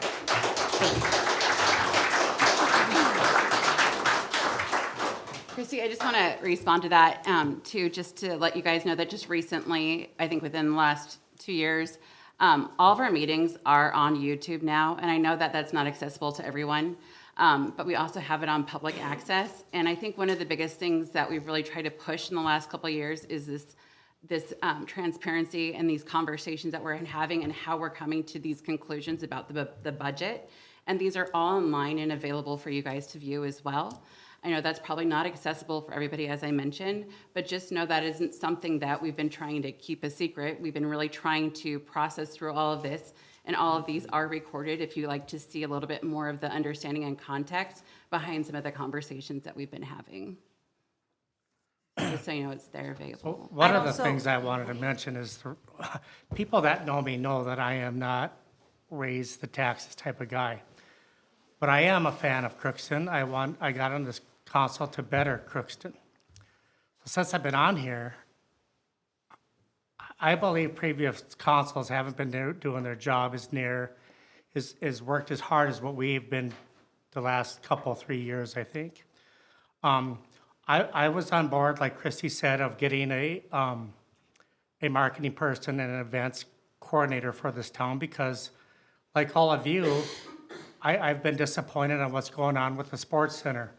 It was billed to us initially as a community center, and we haven't seen a lot of that. So I was hoping like different department heads might be able to do something different, but I don't think they can do that. They have too much, their job is too big doing their current job to try to go out and market to get other events to come to town. So that's what I was kind of pushing, the marketing / events planner for our town, because I think we can get some more events in our Crookston Sports Center other than just hockey. I think the building sits empty too many weekends all summer long, where I think we can get some activities going there that would bring people to town. I'm sorry? Yeah, that's another thing, but that costs money. We realized that. We started to have weddings there initially, but it's too hot. We had a couple concerts there in the summer. It's too hot. It's unbearably hot in the summer. So that's another thing that we're trying to do. I mean, maybe at some point in time we can get some air conditioner in there again, you know. So here I am. I'm talking about getting more tax dollars to do that type of stuff. But on the other hand, I hear a lot of folks coming up here and say, yeah, Crookston's got nothing going for it and our streets are crappy. Well, I agree. But some of this money is going to improve our streets. And last year, we held off on doing any streets because the bids coming in were so ungodly high because of after COVID, everybody's lost workers. And we just can't, so the people that are bidding them are just bidding them incredibly high because it's like, well, if I get it, great, we're gonna make a lot of money on this project. So we said, no, we're just gonna hold off for another year to see what next year provides. So that's some of the things that we're dealing with, and trust me, and that's the other thing. So when the budget came out, we tried a different philosophy this year. So in the past councils had indiscriminately hampered the department heads by saying, okay, pull a number out of there. We want you to be at 15%. Well, the department heads, they don't even know what to do with that number because they're like, well, why did you pick that number? Well, it makes me feel good. It makes me sleep good at night. Well, I figured, well, this year we start at what they come in at their budgets and then go back to them and say, listen, this is what you guys' budgets came in at, 65, 67%. Work your way down there. So one thing that I didn't realize at the time when we did it, usually we're a couple months ahead of this process. So by the time the proposals come out, we've already worked it down quite a bit from what it is. But really, we started our budget process at that 67%, and I didn't realize that's what the proposals were going out at. So that's the the trauma that we sent through our community and, you know, our fault. I guess we didn't talk through that portion well enough, and I didn't realize that. I thought we had some more breakdowns before the tax proposals are getting at. So I mean, the other thing that I want to do for this community, I think it's ridiculous that, I mean, out of our garbage system in town, the last number I heard, only 11% of our residents actually use the current garbage system that we have. 11% of a town this size, everybody takes their garbage out to the landfill. I mean, is that something? What? It's a wrap, buying those bags are a racket. Yeah, it's crap, I agree. So, but the thing is, so that's why we're trying, so I wanted to go and just start getting the containers at every other city you go to, everybody you know, and every other city has a container. You put it out front of your house and city comes by, dumps it. But no, not Crookston. We have to go buy colored bags, throw them on our driveway, and, you know, they get picked up. But only 11% of our community does that. Everybody else takes them to the landfill. Well, when I first moved to Crookston, I thought, well, what the heck kind of a garbage system is that? So what I'm behind is trying to get a garbage system that, you know, just like every other community in our country, you put garbage in a container and you roll it out front and they come and pick it up. But that costs money, you know? So, I mean, those are the types of things that, I mean, we're trying to do. And I guess, you know, I think, in the past, I think we've really shortened our city to the point of where I'm sitting on this council now saying, do you guys know our city employees still do their time cards on paper? I mean, what, I know, so like, so that's acceptable to you living in a town of 7,000 that are. Well, no, but they do their payroll, they turn in their time cards on paper. Why is that a problem? Well, I guess if you think it's not, then it's not, but I think it's a problem in this day and age that we live in, that we're asking our employees to still turn their time cards in on paper. I mean, maybe I'm wrong, but I think we should be a more advanced community than that. You know, and then we talked about, you know, the one gentleman said, well, who makes $60,000 a year in this room? Well, I mean, the median income is moving up, and I mean, we couldn't get anybody to work in our community. That's why we had to raise the increases of the salaries to get a full police force, to get a full fire department, to get a full Public Works. Public Works and all that stuff, because we were putting out job openings and nobody was applying. But so are we.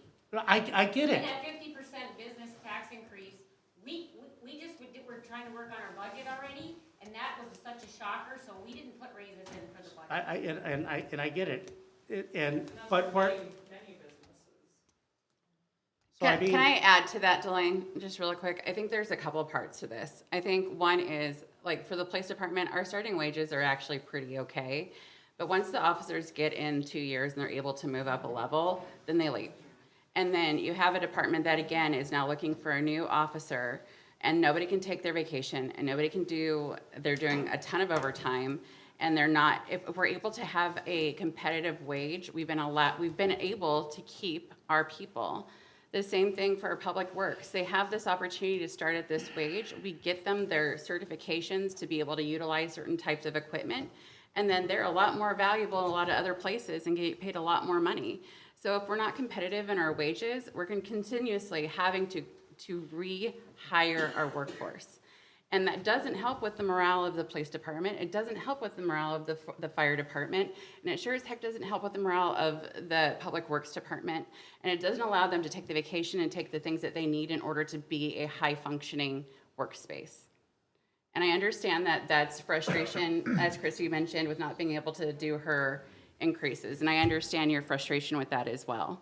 But these are the realities that have been facing the city, and these are the things that we've done to try to make it so we can retain a full police force, and we can retain a full public works force, and we can retain a full fire department.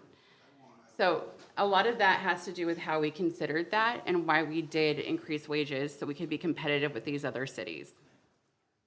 I'd like to add a comment here. There was a gentleman that mentioned about the increase with LGA of 400 and some $1,000 a year. Which we're not complaining was a nice jump, but just attending League of Minnesota Cities, some conference and the Coalition of Greater Minnesota, a lot of council members and the mayor said, yeah, the increase in LGA is great, but there was no additional money for inflation. And everybody in this room, including up here, deals with inflation every day. As far as raising our levy, for the many years as I've been here, it was always 3%, 3%. Well, I think we hit 5 once, 4.5, and I kept saying that it's gonna come one day and bite us in the butt, and it did. And, you know, it was basically fixing old equipment. It wasn't replacing equipment. There is equipment that Public Works was using that was probably older than the guy that was operating it. You know, we got behind the 8 ball, and it finally came and bit us in the butt. And that's why we're kind of in the game we're in today. We all are concerned where the levy is set. We are going to try to get down a little bit more, but it's been a struggle to keep employees. It was mentioned by Christie and Delane about fire, or especially our police department. You get them here, you get them trained. There's a probation period. It takes a lot of money to train and outfit an officer. 6 months later, a year later, they're gone. So we're starting the whole process again. The same thing with the fire department, Public Works. They come in, they don't have their, what's it called, over-the-road CDL, thank you. They get their CDL and they go elsewhere. We could not maintain employees.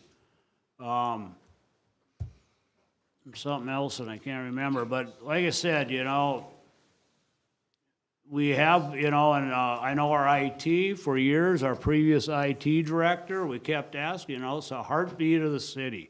What do you need? What do you need? Oh, I'm good, you know, just a few thousand here and there. And then Chad came along and everything was back from the Stone Ages compared to computer stuff. And we still got a ways to go. We're in a better spot today. Thank you to Chad and his department. But man, you know, it's running the city as a business. That's kind of where we're at. And I hope, you know, you understand where we're at. We're not here to try to put people in the poorhouse or pay more, but I don't like paying taxes more than anybody else. When I seen my proposed tax statement, I was, wow. We made a mistake here. We should have never, all of a sudden, yeah, let's just go for 67%. Weren't thinking that's going to show up on your proposed taxes. And I was upset with it too, and I've had a lot of phone calls over it too. But it's tough to explain to the public that that's not where we're at. So I just really appreciate every one of you for being here tonight. I wish we had more. I would like to have a couple of words here that I want to thank all of you for coming. I've been working the council for 5 years now, and it has been a struggle for all of us to try to get in the right direction. And the thing is, we need to have people like you guys that speak out, come in and talk to us more often, because I've been trying to, we did a Ward 4 committee, and after COVID, we lost the people that were on that committee because of the fact that they just quit. So I'm trying to get another Ward 4 group going again, and that's difficult because people they don't get paid, they want to, but they want, you know, you want, and I want the same thing as you do. So basically, if we can get you to come out and talk to us about all these things, there's a lot of things here that, we can do better. And hopefully next year we can start earlier on this taxation stuff. But, yeah, thank you for coming, and we look forward to working with all of you, and just keep us informed. I really appreciate that when the people come up to me and say, hey, you guys, where was, I got a note the other day, it was storming outside, and they said, where's the plows? Well, they're not gonna plow during the storm, but we did get Ward 4 done this morning. I went on every street, and the plows were there. And so basically, if we have some patience once in a while and so forth, things will work out, because we do have the things that are necessary to make this city really, really a good city to live in. I've been here since 1967, and I really like Crookston. I spent 40 years at the University of Minnesota Crookston working, and it has gone back a little bit, but we can bring it back. We're starting to work on grants now for people to fix up their storefronts. We're going to have loans for people to fix up their houses. So basically, we're working hard on that kind of stuff, and hopefully, if you have any questions anytime, any one of us are willing to sit down with you and answer your questions. And hopefully, you can move this city forward. We all want to do that, so thank you. I just wanted to take a second and she left, but I don't think any of us were trying to not answer any questions. I think we wanted, or at least for myself, I wanted to hear everything. I was taking notes so I could address it at the end. For the police and fire, I just joined this year, so I don't know that answer, so I'm excited to hear the answer along with you. I wasn't part of the budgeting process last year, so, but for that, I know that there's been a lot of comments about the housing, daycare. I have a son that's under 2 years old. When I found out I was pregnant, I started looking for daycare at 8 weeks pregnant and didn't start getting calls back until a year after he was a year old. So I realize myself personally how much that can affect somebody. For the housing, again, that is something I would recommend anybody to come also to the EDA meetings, is something that we're addressing very much there. We've also talked about it in meetings here. I would love to hear other people's input on how we can bring that in here. I think one of the thoughts for the marketing coordinator is to help with a lot of the stress points that a lot of you guys just talked about. I heard over and over again how it wasn't communicated. You're right, it wasn't. I mean, I was trying to help with some of the press releases and the communication myself on top of my own full-time job. And so maybe it wasn't put out as great as possible, so I apologize myself for that. I was helping with that. But somebody communicating that, putting that out. I understand some people are online, some people are going to read the newspaper, some people are going to hear the radio. I work in communications and marketing myself, and so I realize that they need somebody dedicated to communicate all of that here. Unfortunately, to a lot of people's points of jobs, I have to work in Grand Forks. My husband was here for 2 years before I was able to find a job up here. So we did long distance and commuted back and forth until I could find a job. I would love to work here in Crookston. I don't have to live, or I would love to work here. I don't have to live here, but I choose to live here because I love this town. I see how great it is. I see the potential. Love the community aspect, and that's why I joined the city council. And I think getting that word out, the goal of the communications person is to show what we have and the potential and get people to move here, to show what the EDA has to help bring businesses here.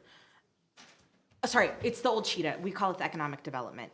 So it's the old cheetah. We don't use the cheetah anymore. We don't like that. Sorry, we don't use that Terminology. term anymore.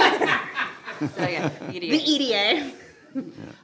Carrie's done great on that, and she's working diligently to get grants to help bring in, to help get businesses here, to help renovate a lot of our homes here, and to help bring other aspects in here. I've heard a lot of things about the price of lots. We don't dictate the price of lots for a lot of these. These are privately owned lots that are being sold. But we did just take in a couple lots from the EDA and to hope give that ability for people to buy something and build something themselves. I understand. I have a job that I'm not getting a raise at either. And I own property and my taxes are going up also. So I feel it 100%. And the goal is to, in my mind, is to in the long-term plan to lower it for everybody by being able to talk about how great we are and to bring other events and things into this town for everyone. And at least that is my mindset on why I have agreed with some of these things. So if there's any other questions or on that, my phone is always available, so. Yes. Harley Stoliker again. I think the council recognizes the problem they have. Times have changed. I don't like it. I don't like inflation. But inflation brings out the worst in people. Some take advantage of it. Others hold true to cutting costs and so forth. You have a job in the city council. You need to cut. And sometimes it's going to be painful. But you don't have any choice because the times demand it.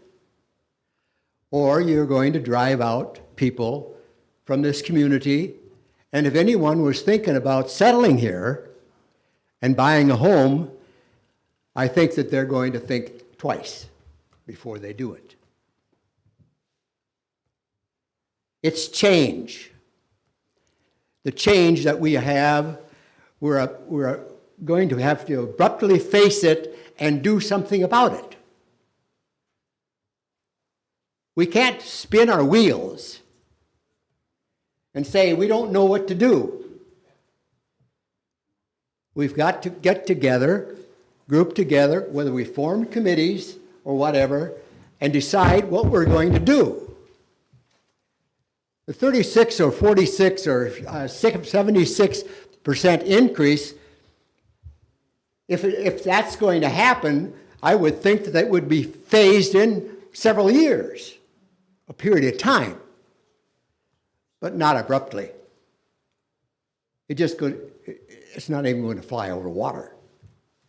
It's going to drown.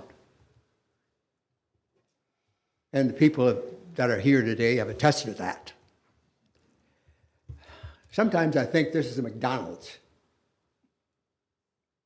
I worked at McDonald's. They go through more employees than you people do in a year, 4 in a month. They train them. And they don't give them any hours, they're gone. But they're still there. They're serving hamburgers. They hire so many people so that they got a reserve coming in all the time. So it's in and out. Sometimes we think that the council is like McDonald's. We have our own interests, but we don't see the larger picture.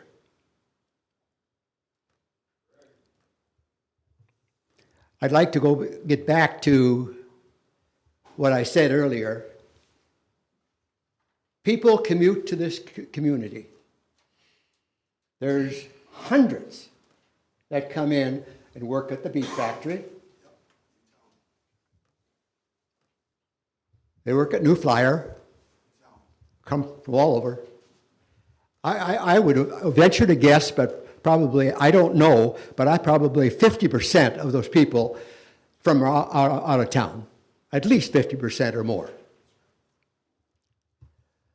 So the job that you have on the council and the job we have in Crookston, we got to find out what to do. We can't just be angry at one another. We have to figure out a program. Whether it's we give property away for nothing, Climax did that. And guess what? They built a few houses there. I don't know if the city has this program that they had a tax abatement for 2 or 3 years? Do you still have it? Yes. Okay. It worked because a lot of new houses were built in the northeast part of town. That worked. But it won't work for everybody else because the cost is going up. Inflation. Houses cost more. So you're going to have less and less people building houses. They're looking around. They're squeezing the dollar.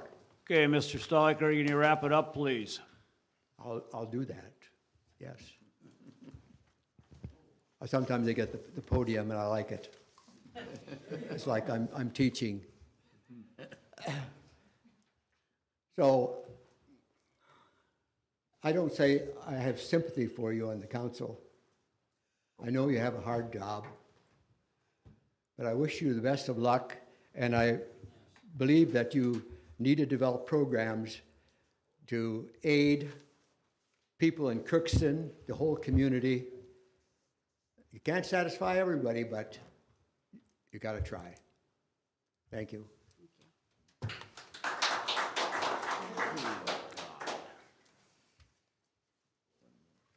My name is Darcy Biorgo. I live at 511 Fifth Avenue Northeast. And my question is looking at this, and I see that you have $254,198 in the budget coming out of your reserves. What is the city reserve total that you have on hand? I think we're on, what, 2.6? $2.7 million. And are you required by anybody to have a certain balance in there on hand? There's no legal requirement. There are some practices that make suggestions that you should probably keep 5 to 8 months of monthly operating, and we operated at about $500,000, give or take a month. Okay. So we keep that reserve So- within that parameter. So one of the things that I've been trying to work on is the reserve over the past few years has been growing. So what I'm trying to get to is figure out what that number of reserve needs to be. And if the reserve grows from one year to the next year, in my mind, we didn't spend what we were going to spend the year before. So then what I think we should do with that excess, if there is any, this year there wasn't any, we were actually negative to what our budget was. But if there is any excess, we could take that money that we were supposed to spend the year before, that we already levied for, and put that money towards the next year's budget. So then, at least that way, we start with that excess over to start the next year's budgeting process. So that's one of the things that I'm trying to push through on so we first need to figure out what the revenue number needs to be at, and then go from there. Yeah, I'm just thinking, I work at the county. The push for going paperless, the money that it costs to do that software in the times that we're all in right now, I don't That's feel. not on a budget this year. Just so you know, that was in the wants, cut out. but it was taken out. Okay, because I know the cost of it. So do And we. I just feel that everybody wants paperless, and I'm not saying that that's not a good thing, but with the situation with everything that's going on with electronics, China, paperless is not your Yeah. answer, and there's nothing wrong with a paper and pencil.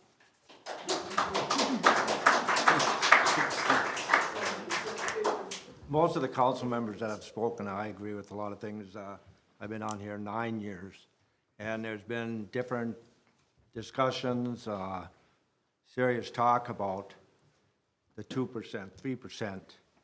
And as Dale said, and as I've said for years, that it's going to come back and bite us.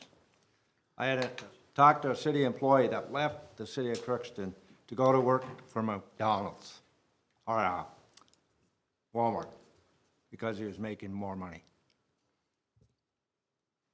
And I don't know, Chief, how many officers over the last 10 years have we lost? 5, 6, maybe 7? In that ballpark for better pay. And many of them officers gained rank, sergeants and stuff like that, and ended up leaving, and many of them trained in special things with the department. So, you know, that was part of the raise, to make sure that departments had enough people and wage to compensate for it. So, and to make you aware that my increase was $2,000. So we're trying our best to get it down and make things work. And as others have said, I like to see a full room. If we could see this every 2 weeks would be great, so that we're more aware of what's going on and your concerns. Thank you.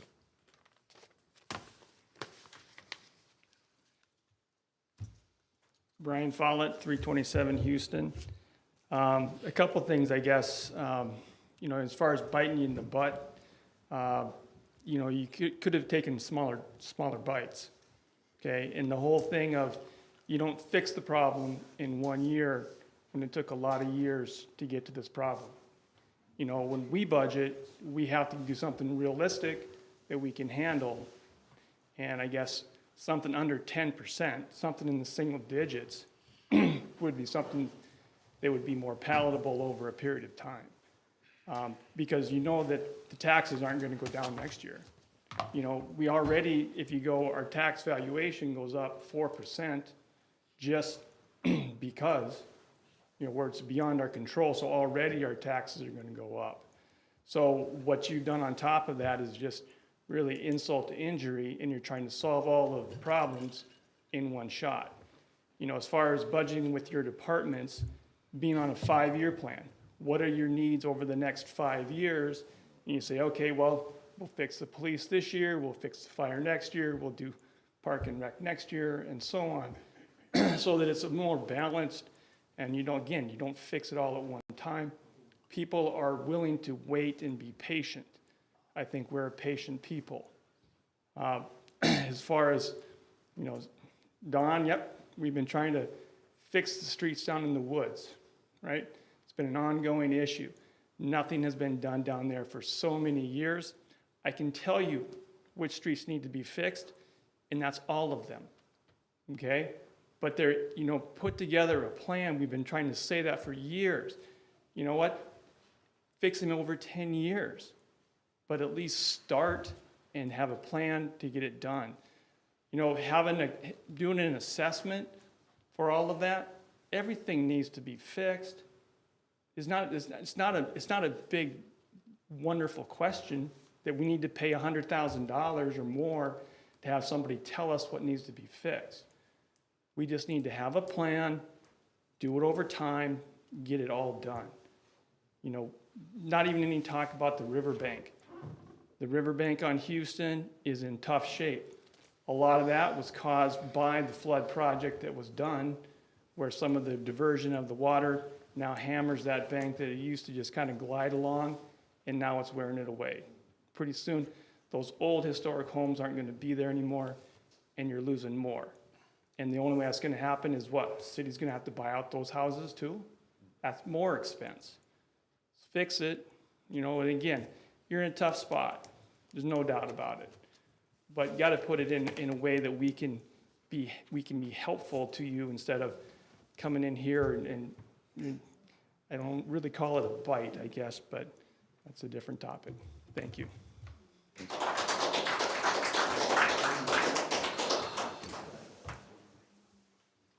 Okay, anyone else?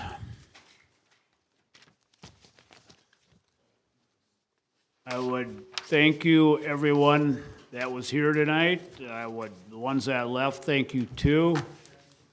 Any more comments from council?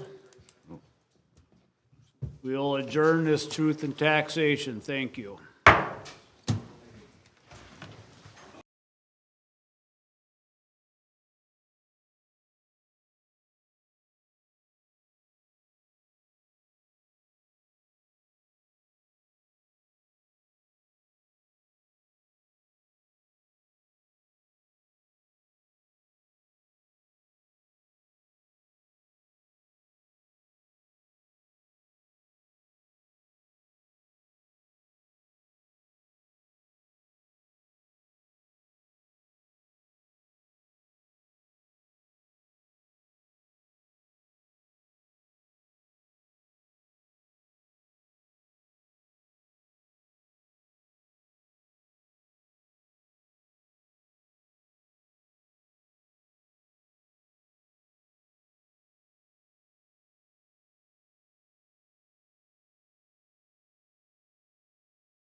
Let's call a council meeting to order. Everyone please stand and recite the pledge of allegiance. Here we go. Pledge allegiance.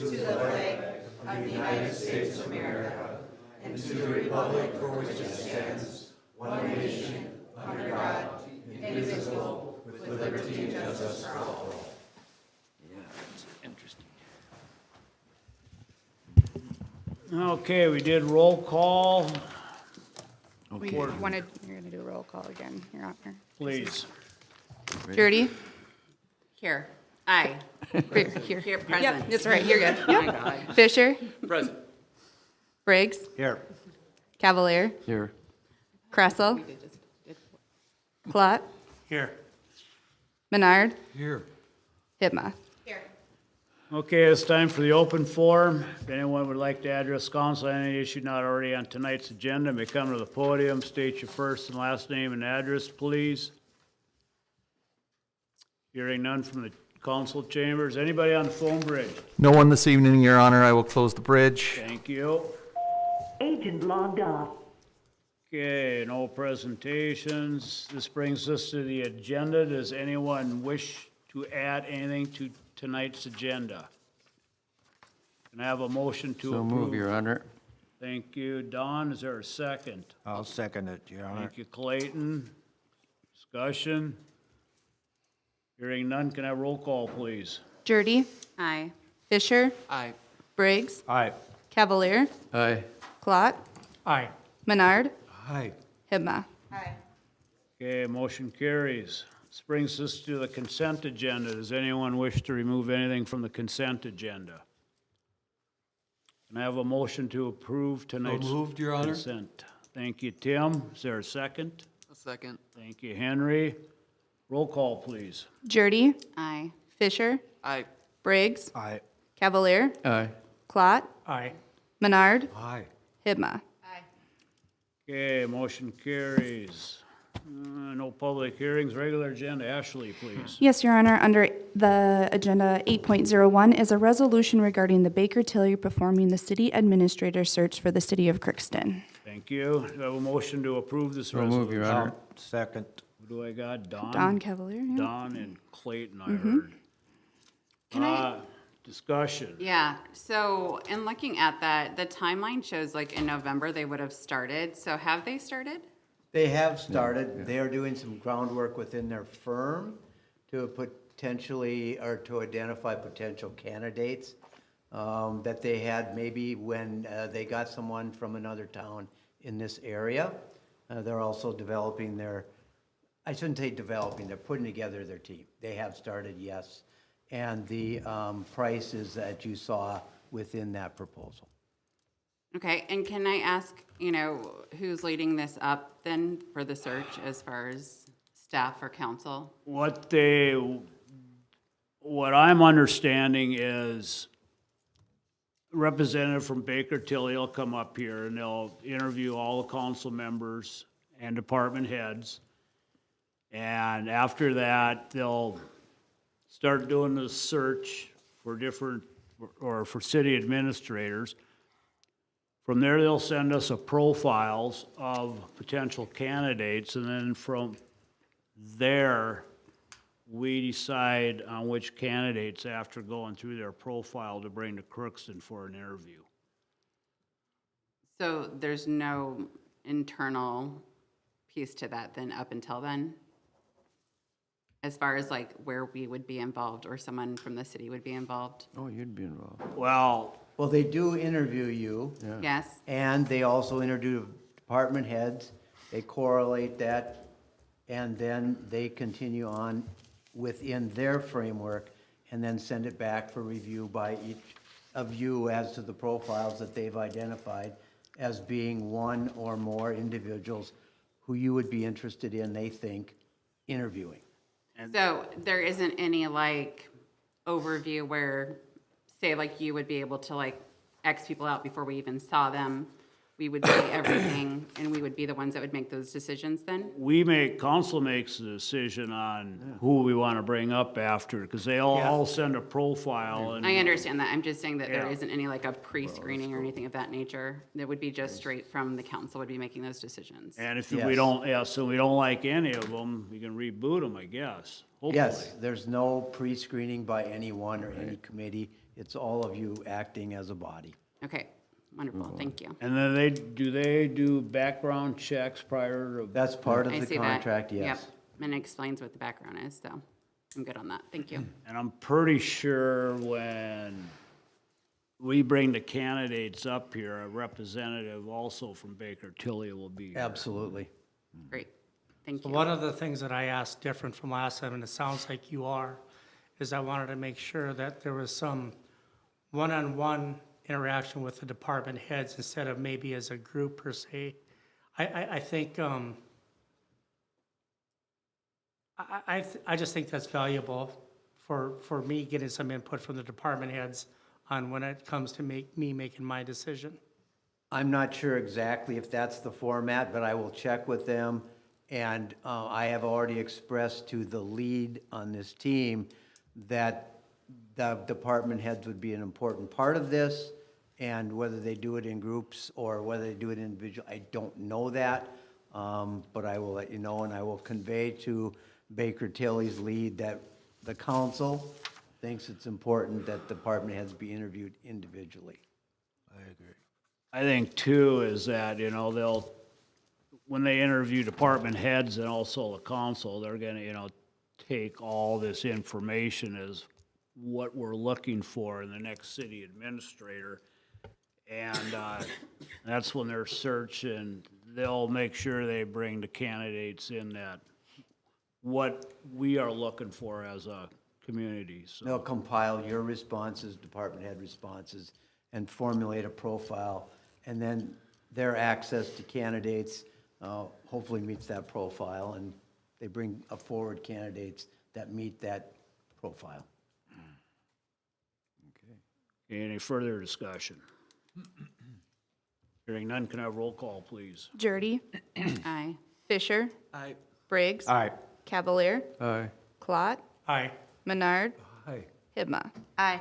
Okay, motion carries. Item 8.02 is a resolution regarding approving the public purchase expenditure policy. Thank you. Do I have a motion to approve this resolution? I'll make that motion, Your Honor. Thank you, Clayton. Do I have a second? I'll second. Thank you, Henry. Discussion? Corky, please. Yes, this is a policy that's been some time in the making. What I did in formulating this policy was consult with other cities' policies. Tried to take what I thought was appropriate for you all to consider in having a public or expenditure policy.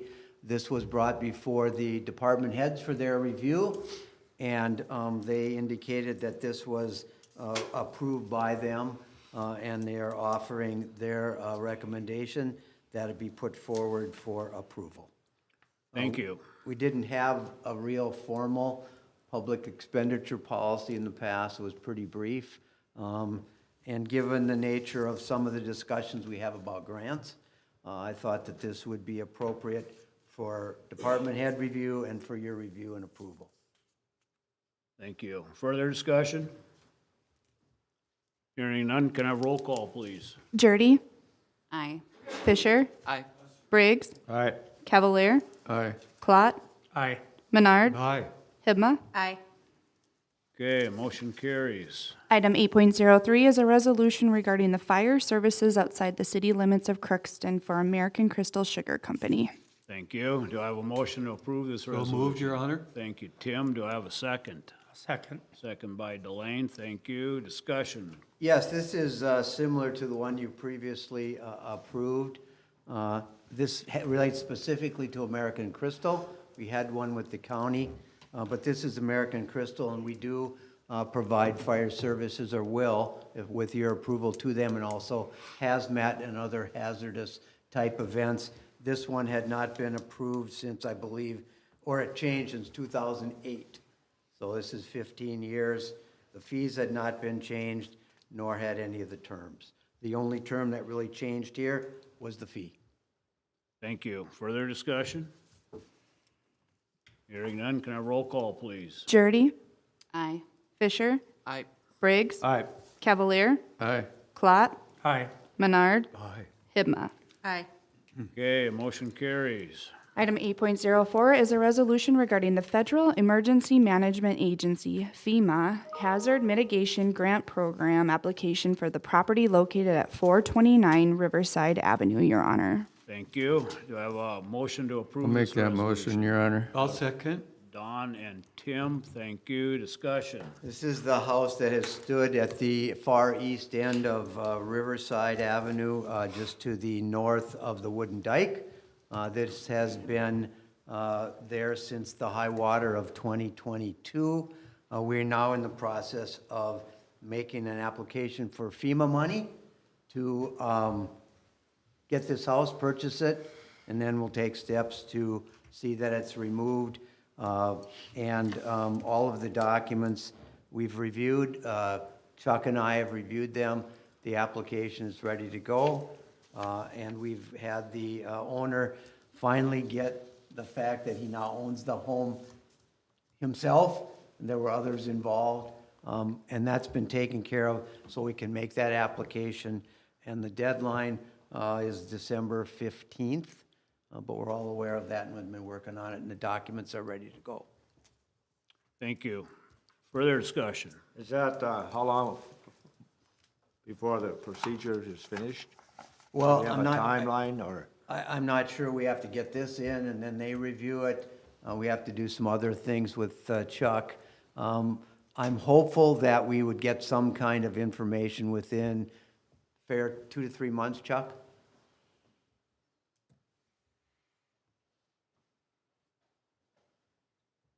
Working with, Turn on your mic, Pete. Click on it. Yep. All right. There you go. Sorry. Working with Nikki Anderson. She stated once the forms are all submitted by the 15th, there's going to be a review process on their end, and it could take 2 to 3 months until we hear back. Yeah, I was just wondering, Mr. Bruley is here, and just wondering about Yep. the procedure, and if there's anything else that he needs to do, or?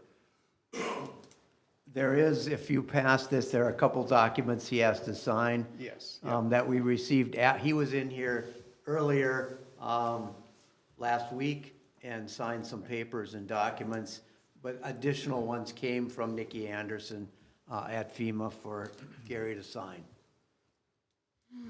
Thank you. Thanks, Chuck. Further discussion?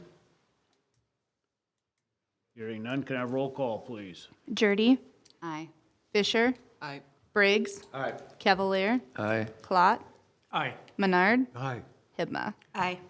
Okay, motion carries. All right, reports. Corky, please. A lot of things. You all know I'll say the same thing I said for months. We had a lot of budget meetings. We met with representatives of the EDA, but Audrey and I really have been spending quite a bit of time getting these final numbers ready to go. So given the hour, that's all. All right, thank you. Darren, anything tonight? Thank you. Shane? Thank you. Greg? Just really quick, next week's planning commission for Tuesday. Greg? Gotta go. Could I have you go to the microphone, please? So everyone can hear you. That's watching. For the people at home. You just canceled him.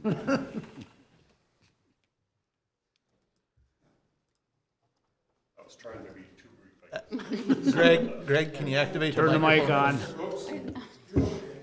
Just a quick note for next week, planning commission next Tuesday night is no agenda items, so it has been canceled. That's the only important item I have. Thank you. Thank you. You can leave it on. It's on. You're good. Audrey, anything else? Nothing to report. Okay, Chuck?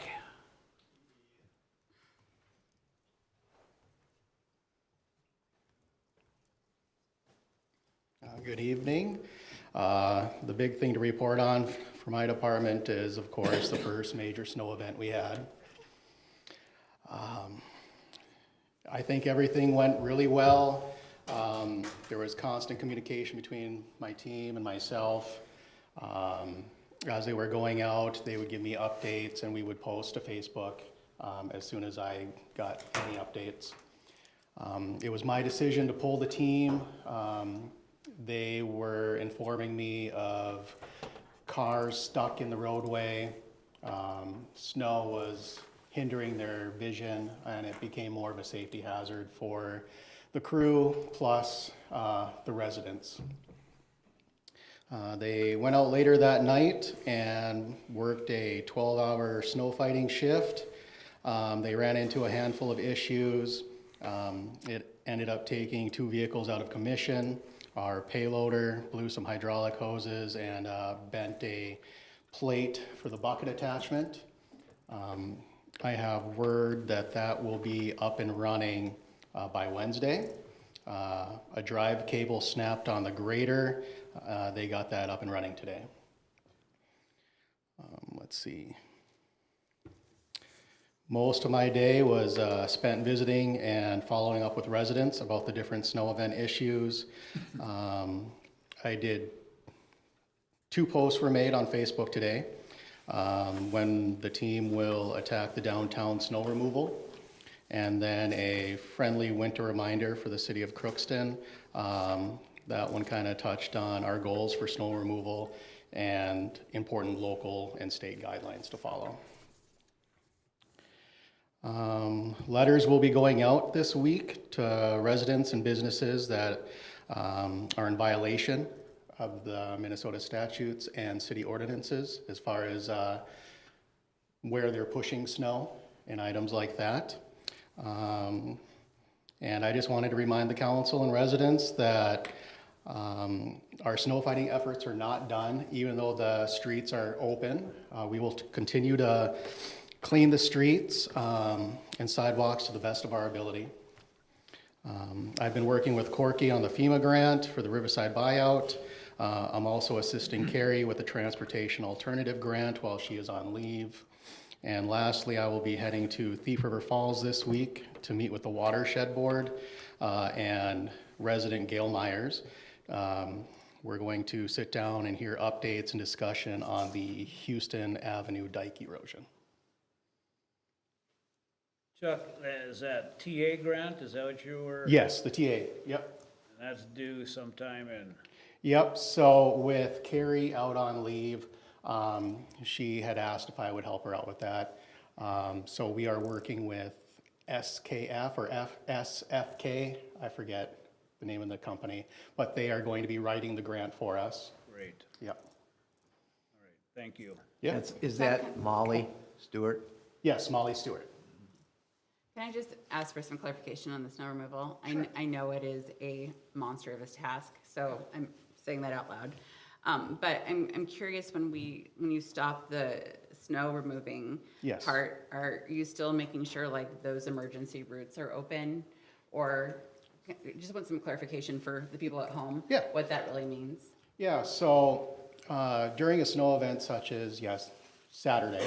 Feels like yesterday, I'm sure. Yeah, our goal is to maintain emergency routes. So emergency vehicles can get to where they're needed. That's our top priority. Once we're able to keep those open and clear, then we move on to other streets. Okay. Yeah, but with the wind and congestion of vehicles getting stuck, we had to pull our vehicles and we were no longer able to keep the emergency routes open as we wanted. So we opened them up as much as we could, and then our guys just kind of kept a watch on the weather, and then we're able to go out as soon as the wind died down. Is there anything that we as residents can do to avoid some of the issues that you were having as far as the vehicles being stuck? Voice all your issues to me. I'm willing to talk, and like today, most of my day was spent visiting with residents and hearing the complaints, and I would go out to location, just kind of get a visual of what they're referring to. I'm newer to the city, so trying to get get a first eye view of everything. Is there anything that we need to like look at or address that maybe could have helped us with not having as many vehicles stuck? You know, I'm not sure. Brenda, do you have any feelings on that? Being the old public works person? Excuse me? I was asking Brandon. Oh, I didn't know who you were. Sorry. Yeah, no worries. Chuck, I'm not trying to supersede you. I'm just thinking like between the two of you, historical context. Yeah, I here. mean, at the end of the day, you know, in an event like that, to help the guys, if you don't have a 4-wheel drive car, and there's a northwest wind like is going on, it's nothing new to Crookston, that Barrett and Fisher Avenue are gonna be unpassable. Barrett and Fisher Avenue aren't our emergency routes, so, and that was the biggest area that they had difficulties So with, is that I'm aware with. is it possible, I mean, do snow emergency routes typically have no parking during snow events? I mean, is that something we should consider if we look at our snow emergency routes?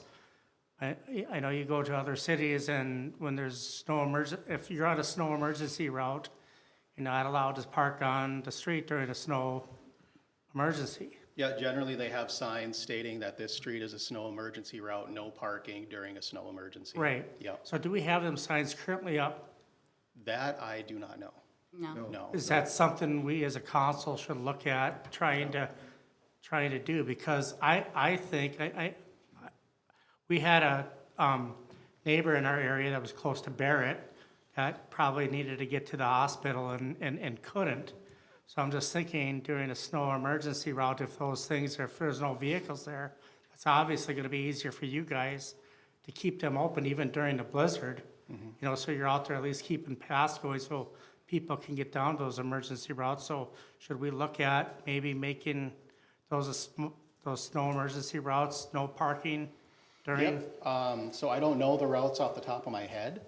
I still refer back to our map that we have online, but that would definitely be something to look at to see what the congestion is on those streets, to see if it's possible to make those streets no parking.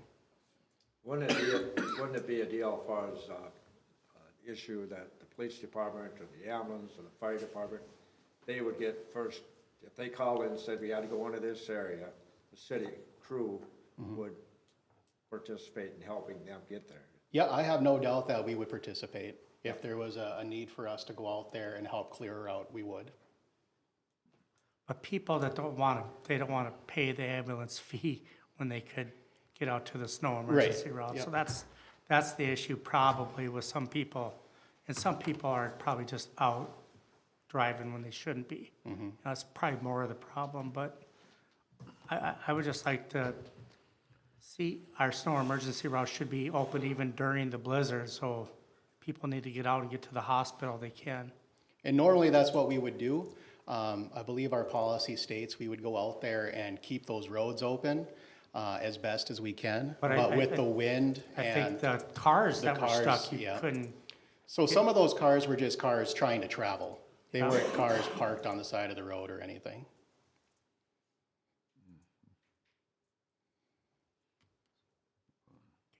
Anything else, Chuck? No, Thank that's you. everything for me. All right, Thank you. Could we get that added maybe for some further discussion on snow emergency routes in a future meeting? Sure. Okay, Brandon, anything?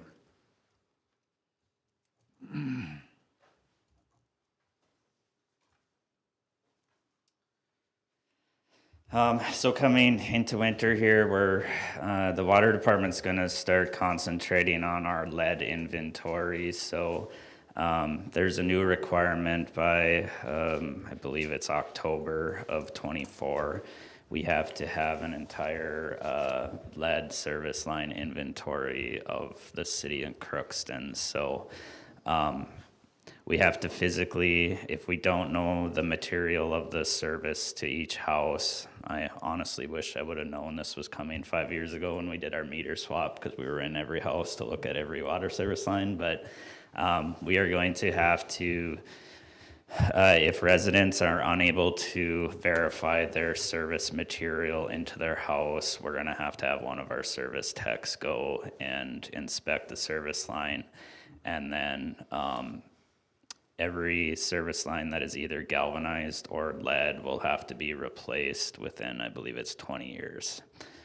So we'll have to, it's, I think once we have, if we have 100 service lines that are identified as either galvanized or lead, I think we have to replace about 5% a year. So, but anyways, we'll be working on that this winter to comply with that new lead rule.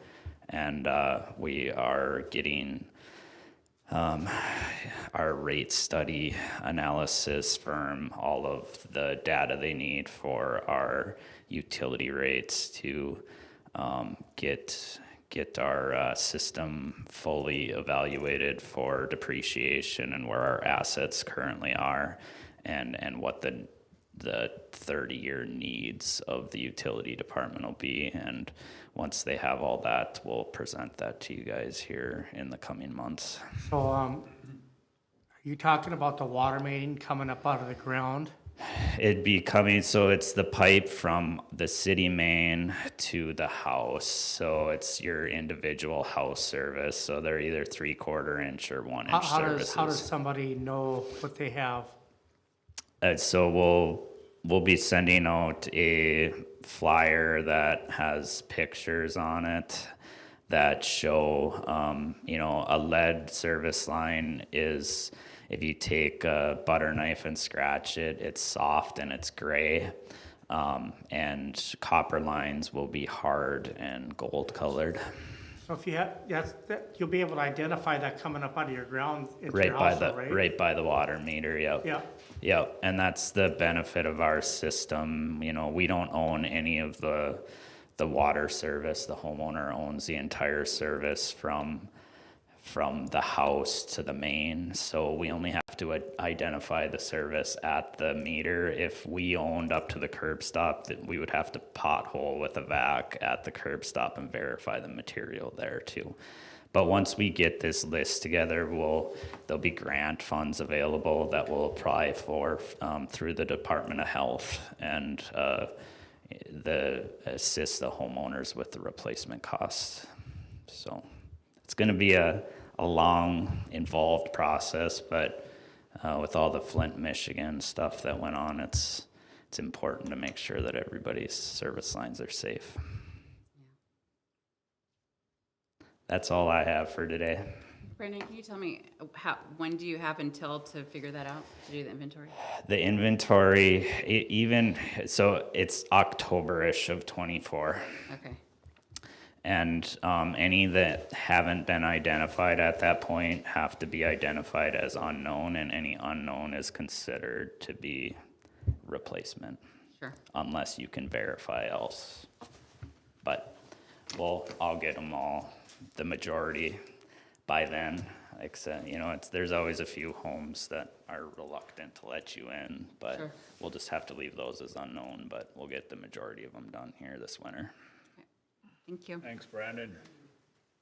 Chad, anything? Just briefly, Your Honor, the IT department's been assisting the Park and Rec department with some ongoing vandalism that's been occurring at the Highland Hut Park shelter, including destruction of a camera system that was previously placed out there. Just want to say that I'm very proud of my staff, Zach and Weston, for coming up with a very very, very inexpensive and innovative solution that includes on-premises recording. So if that same event were to happen again, that camera system were to be damaged, we would actually have recording available from that system. So my kudos to my staff in coming up with a very cost-effective solution for out there at the hut. And we'll be working with Park and Rec staff tomorrow to look at installation of that new system. That's all, Your Honor. Great, thank you. Thank you. Jake? Nothing, Your Honor. All right, thank you. Tim, anything? Nothing tonight.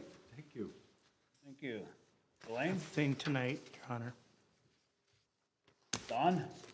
Just a quick update, the Crookston Chamber is still meeting and trying to figure out what they're going to be doing in the future. They're talking about being a volunteer group with no leader. I would have a leader, but it'd be volunteer leaders and so forth and so on. So they're meeting this week again and trying to figure that out. They also suggested that they'd like to become a partner with the city in some way, shape, or form. So more on that later on, I guess. That's all I have. Yeah. Thank you. Clayton? Well, first off, I'd like to thank the public for coming out for the truth and taxation thing. Not very often we fill the room, but I actually like to see the public come out so they're more aware of what's going on with the council. Yeah. Nothing else. Thank you. Henry? Nothing for me. Thank you. Christie? I just want to, I mean, Clayton's already said it for the residents that came out and shared their thoughts and feelings. I think that's a really important part of the democratic process, so thank you for that. I also want to thank the chamber as well as all the downtown businesses who participated in the holiday event that we had downtown. It was just really amazing to see so many people out and about and just participating, and it really gives me hope for as we go forth in the future with the type of events that we're having, the participation of our residents. I really hope that helps spur some of the things that we're looking at as far as that downtown economic development. So thank you for everybody who participated in that, as well as part of enjoying the festivities. Thank you. Morgan? Not a lot. We had a couple meetings with the EDA to discuss looking at a few grants. So we met on that. So hopefully those will go through, which have been discussed. We also, the UMC marketing students presented to us. Tim was there, Corky. They did a great job. So I want to thank them for all of the hard work that they did, and thank the UMC group for partnering with the city and the EDA. And just again, thank all of the citizens that came out, and hopefully they'll start coming to more meetings. Thank you. Just a couple of things. As far as the marketing, I talked to Corky, he kind of filled me in. The UMC students did. It was a bad time of day for me to make that one, noon, I think. But also kudos to what Christie and Clayton said. I thank the public for coming out. Their input is very valuable to us. I got one more item here that was given to me. It's, pull it up here. It's the Karen Share on January 20th. It's a Saturday, 2024. They have this Open Hearts, Open Doors. It's at the Crookston Eagles. And they're having starts at 5, they're having a social hour, dinner, and then silent auction games. If you want more information, you can call the Karen Share to get updates. I think it's a fundraiser, I'm not sure what for, but. It is a The Karen it is Chair? a fundraiser. For the Karen Chair? The Yes. Karen Chair. Yeah. So, I think, show our support for the Karen Chair if you can do this event at the Eagles. So, anyway. What time was that again? Yeah. It's Saturday, January 20th at Crookston Eagles. It starts at 5 PM with a social hour. It's going to be about 2 hours in length. So. 5 to 7. Okay, that's all I got. Once again, thank you, everybody. Just a reminder, we do have Ways and Means following here shortly. Nothing else come before council. We are adjourned. Thank you.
Budget discussion. Okay, Audrey and I have been working on is some ways to potentially reduce the levy. She has some information. I think you also have a packet of potential ways and means to get this reduced. Which one is it? So, Yeah. presently, we are at a levy of 24.179. Possibly, we could reduce that by taking a couple of measures. One would be the marketing budget.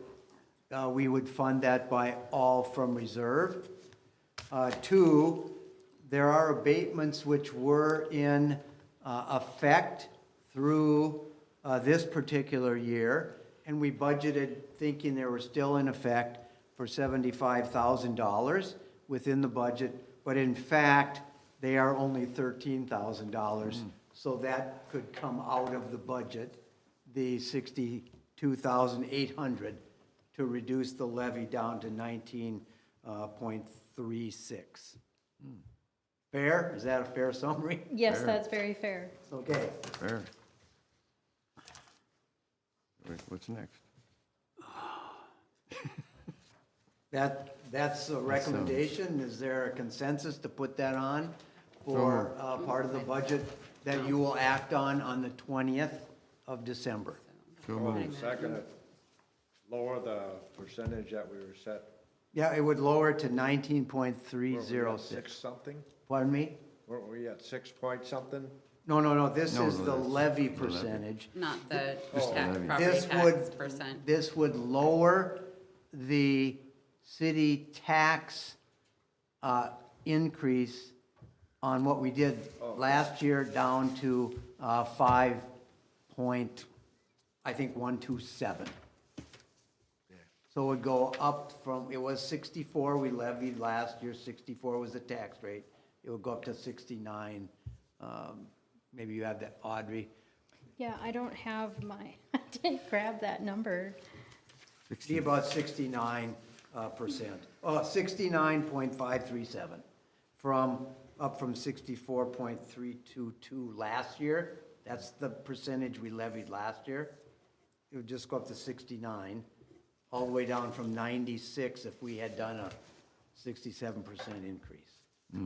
Okay. We just need agreement on this or a If you're in consensus, we'll take it out of the budget. Can I ask a question really quick? Yeah. What did you say last meeting? I feel like you said that there was an average throughout the state was around 6%. The Am I average just throughout making the that state up? was 8% increase Okay. for percentages for taxes from cities. And ours would be with this? Ours would be lower to 5.212 increase.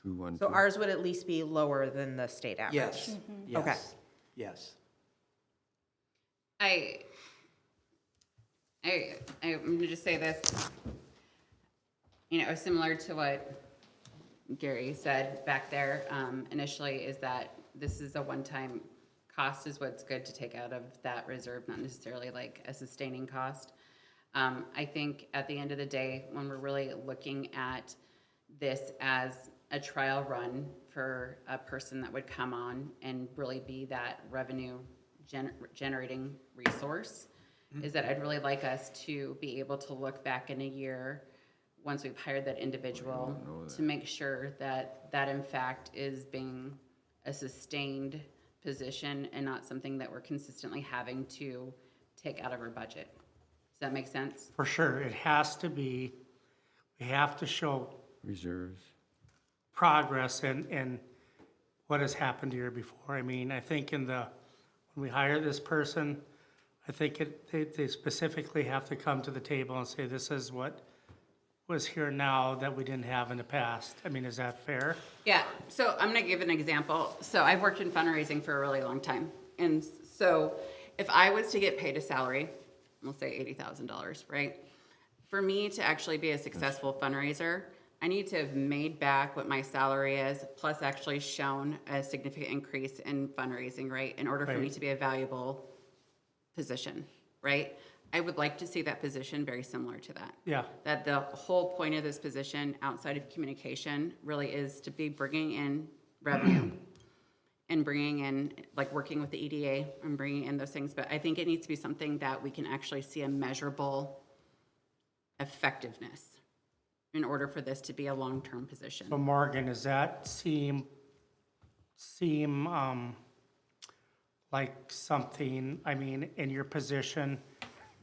Yeah, if I did not show that I have paid for myself, paid for my budget, and made money, I have not been So successful. that is in in my the job. mind of every person that goes for marketing. I think anybody, unless they're doing a but even nonprofit, you're, for a fundraising, yeah. No, if somebody is not in that mindset, then they clearly are not understanding what their job description and what their literal So job is is. what you're saying, should that be somewhat, I mean, is that put in job descriptions? Is that put in their, like, their contract, or is that? No, I wouldn't say I've ever seen that. I think that's just job performance. It's the job performance and setting KPIs for that person. I think that's something that the city and all of us should set for somebody. Now, understanding and setting, and they have to be realistic KPIs. I usually don't want to do more than 3. But Key performance indicators, Sorry. in case you guys are wondering, for those who don't know what a So, KPI is.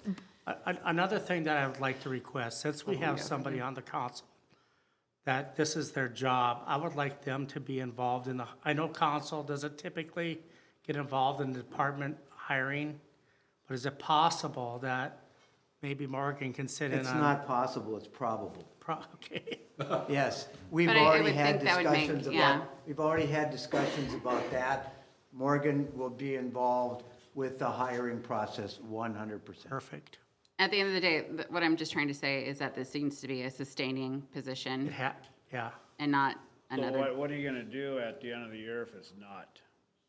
Well, then I guess you gotta need to reevaluate at that point and Whether see why it's- they didn't make the KPI, or if it's something that's, coming with the progress of the job. I think that's what you have to look at. I think it has to be realistic, and I don't want us to be like sitting out here in a council member because me, myself, would be like, well, I'm not gonna apply for a job if like Well, at the end that's of it, what I'm right? getting at. But I think what it has to be is, let's say we look at it, and this is just hypothetical, in no way should this be taken as like gospel truth, right? But let's take realistic things of, we would like to see our population increase by X amount, or we would like to see Parks and Recs usage be increased by X amount. We would like to see this person work with the EDA to help have discussions that really, honestly, a business isn't gonna like pop up in 5 minutes, right? But they Right. are working to bring in, and Carrie can say, I've had this many discussions with people now versus in the past.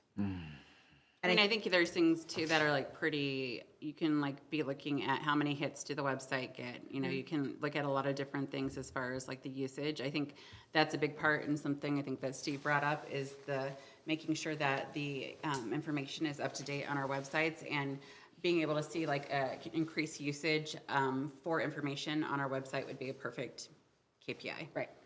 Those are the types of things that we're looking Because, for. like, some of the folks here tonight were 100% correct when, going on our website, a lot of the stuff is not correct even right now. So I would assume that whoever we did hire, that would be. I absolutely think, it was, as I'm sitting there listening to him, like, yep, like, that should be the person's job, is that budget should be on there. They should be taking it off of Parks and Rec, updating those activities, right? Like, they should be taking that, which I feel like falls under communication, they should be taking that on. And I think for me, and something that I've struggled with, and just overall with the city, again, is the ability to communicate clearly and the transparency, right?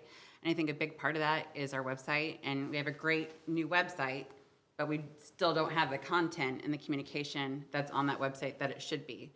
Like the city website should be somewhere that people can go and are getting the information they need, whether that's about a snow event, whether that's about what the most upcoming park and rec things are. Like, it should be easily navigatable, and it's not right now. And it's not Community updated. events too, then. Yep. Everything under the sun, basically. Well, and I know the CVB is currently working on that community voice app, and I think also that can be something that's done in tandem with them to make sure that our city events are getting on that, because there could be multiple users that update that. But I think it's, again, conveying communication. We can never over communicate. first and foremost. And I think that tonight was a perfect example of that. Now, as much as we tried to explain prior to this stuff coming out, it still wasn't enough. So if we can provide more opportunities and that there is really this one source of truth that people know that they can go to and that the information will always be there and that they can rely on that, I think that's an important, powerful piece. So one question, did anybody here at the meeting know when we set the levy as high as we did? Did anybody here know, say, that's gonna go out on the proposed tax? Or did we say, oh crap, that, I feel like that was mentioned. see, cause when we said during that, council, because I feel like Corky or someone said Yeah. when they open their thing, see that it's this, they're gonna go, oh my So god. we it did blew talk my about mind." We that. did It talk must about it, have- and Corky went on CareWex, and he went on Facebook, and he No, I wrote know, but a I'm just- release, and there was a lot of different, I think it went over my head if you mentioned it, I was like, wasn't thinking about it, but It was in had, the context of the bigger budget discussion. So it was not said, hey, wake up, you guys, this is gonna shock people. But it was like, this goes out in the preliminary tax levy documentation. But in the future, if we do the same, because I talked to a couple of the department heads about how we went through the budget this year, and they seemed to like it a little bit better. I Then- don't think that we have a problem with that delaying, that wasn't the issue. The issue was when it was done. It was, yeah, so. It was next done a year- lot later than it should have been. Next year, when we do this, is that. This if we shouldn't be do- an issue. If we do go out, if we do start with the number of whatever the budget comes out at and work our way down from there, then Yes. we'll have a lot lower number by the time it goes out to tax. To go to the prelim, we should have Yeah. that number a lot more solidified by the time that And prelim if is you could required. help remind me, say, this is the number that's going out in the tax proposal, so I can get it through my head that, okay, well, this is what we gotta defend. As long as 'Cause- I'm here each time. 'cause- But it 'cause- helps too to have the audit done too. Yeah, I know, we're just behind on that whole stuff, but, I mean, like I said, I think our process this year of how we did our budget as opposed to years past, I just couldn't get it right in my head just to arbitrarily grab a number and say, get it to this, because No. I like this number. And I agree with you, and I think that the council agrees with you on that from what we've talked about. And I think that we were very thoughtful about going a lot, probably more in depth than we probably have in the past. I don't think that's the issue. Again, I think the issue was the timing, and we need to have had those conversations a lot sooner than we did. Yep. And the audit done. Yeah, I got one more about the budget. It was brought up in here, and I guess it relates to Jake. If you don't have top of your head, no big deal, but someone mentioned about fencing and a scoreboard. What was refresh my memory on the scoreboard.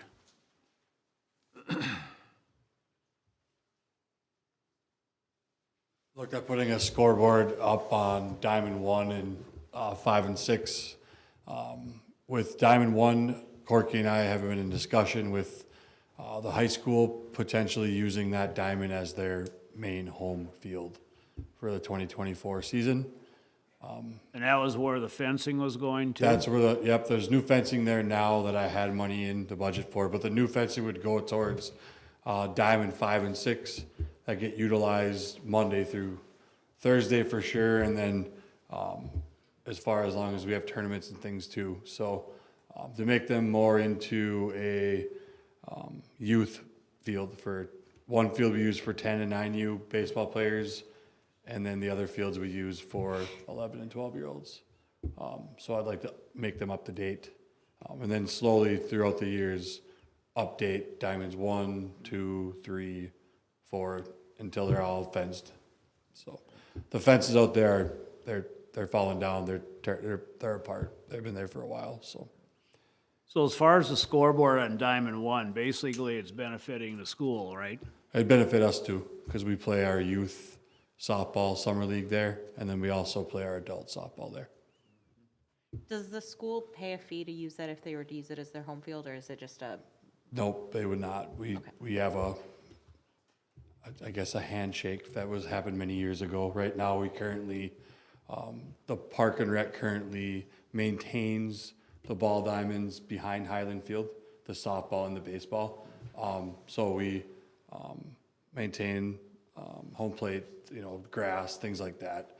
And they're responsible for maintaining their dugouts, their fence lines, things like that, so. So we're gonna continue to do behind Highland. Currently we are, but there is talk about them coming over to Diamond One. It's not set in stone, but they approached Corky and I, last spring about this, so. And there's also discussion among the Baseball Association for the possibility of us participating as the association in procuring some of those scoreboard materials. That sounds good. Thank you. You're welcome.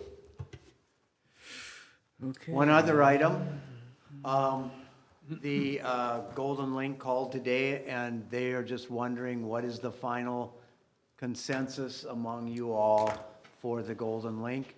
And if you do that tonight, then we can include that also in the grant decision and bring that forward to you for next week, figure out how that affects our budget. Was that 75? It was, I believe, there was talk of 97. 97? 97. Is that not in the current, I thought we had discussed. Ain't that in this adjusted proposed levy at 19.3? Yeah, I thought that's. Just what we- wanted Yeah. clarification, because the Golden Link called today and said they'd heard rumors anywhere from 79 to 110, and I said, I'll just get clarity for you tonight.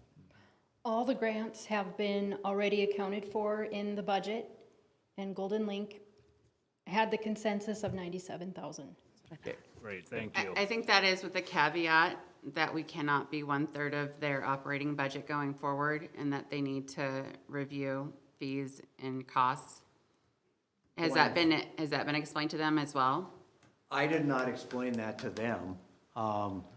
Shouldn't be paying Are you wages. saying that they have to reduce their budget this year, or that's ongoing into? Ongoing. Ongoing, we want to give them time to reevaluate, so they know that next year that So in that's not. 25, when you Yes. budget for 25? Yes, I think it's only fair to give them a year to see where they can possibly increase their own revenues. Then, That the amount the city would consider cannot exceed 1/3 of their operating budget or their whole budget. well, that's what we are right Well, now. right now, we're at like I know, 1/3 but of their operating in the budget. Well, future- I mean, I think my biggest concern here is, we've had the discussions, I agree with you, Delane, that we need to provide something for our seniors, right? Like, we do a lot for our youth and we need to provide stuff for our seniors, but then we're also hearing a ton of people here come in and talk about, between them and their friends and the people that they're talking about, they're on a fixed income.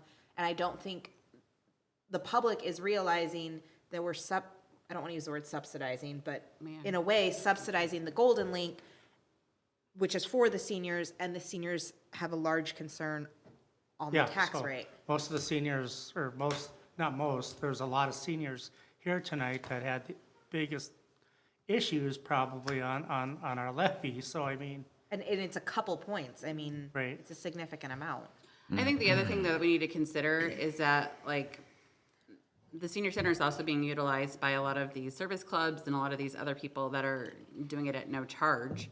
And so I don't necessarily think that the initial, like, cost should be bared by the seniors that are there, but them really reevaluating, like, where can they possibly benefit in other places to help sustain their center? I mean, I guess I haven't either, but I mean, has there been discussions with other senior centers in communities around us and what they are doing and how they're sustaining, or is it the city subsidizing those also? I mean, I don't think any other city's doing what we're doing I think for East the. Grand has a senior center do. or a community They do. center. They do have a big senior Is center. it a senior or community? It's, well, it says senior on the building. Senior Is it? Community Center, Yeah. I think it's wrapped. Yeah.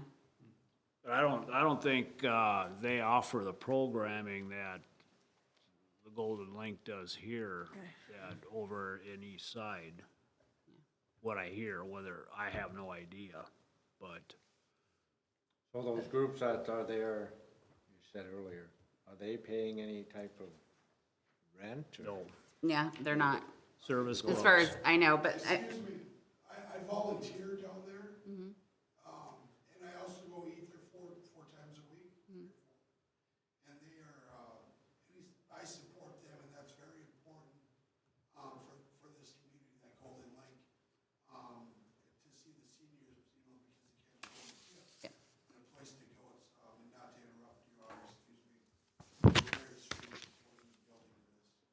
Yep, absolutely. And I think that we're just trying to see if there's other ways to help them sustain their utilization of that space. Okay, so the consensus is we're good where we are with the grants. Yeah, Right. but again, early in the first quarter of '24, come up with a number that we're gonna Seen that be already. Right. at Cap for the grants at this amount of dollars Yep. for across the board. across the board. And I think communicate what the requirements are to even apply for it. Like have that, like, written out and what it should go to.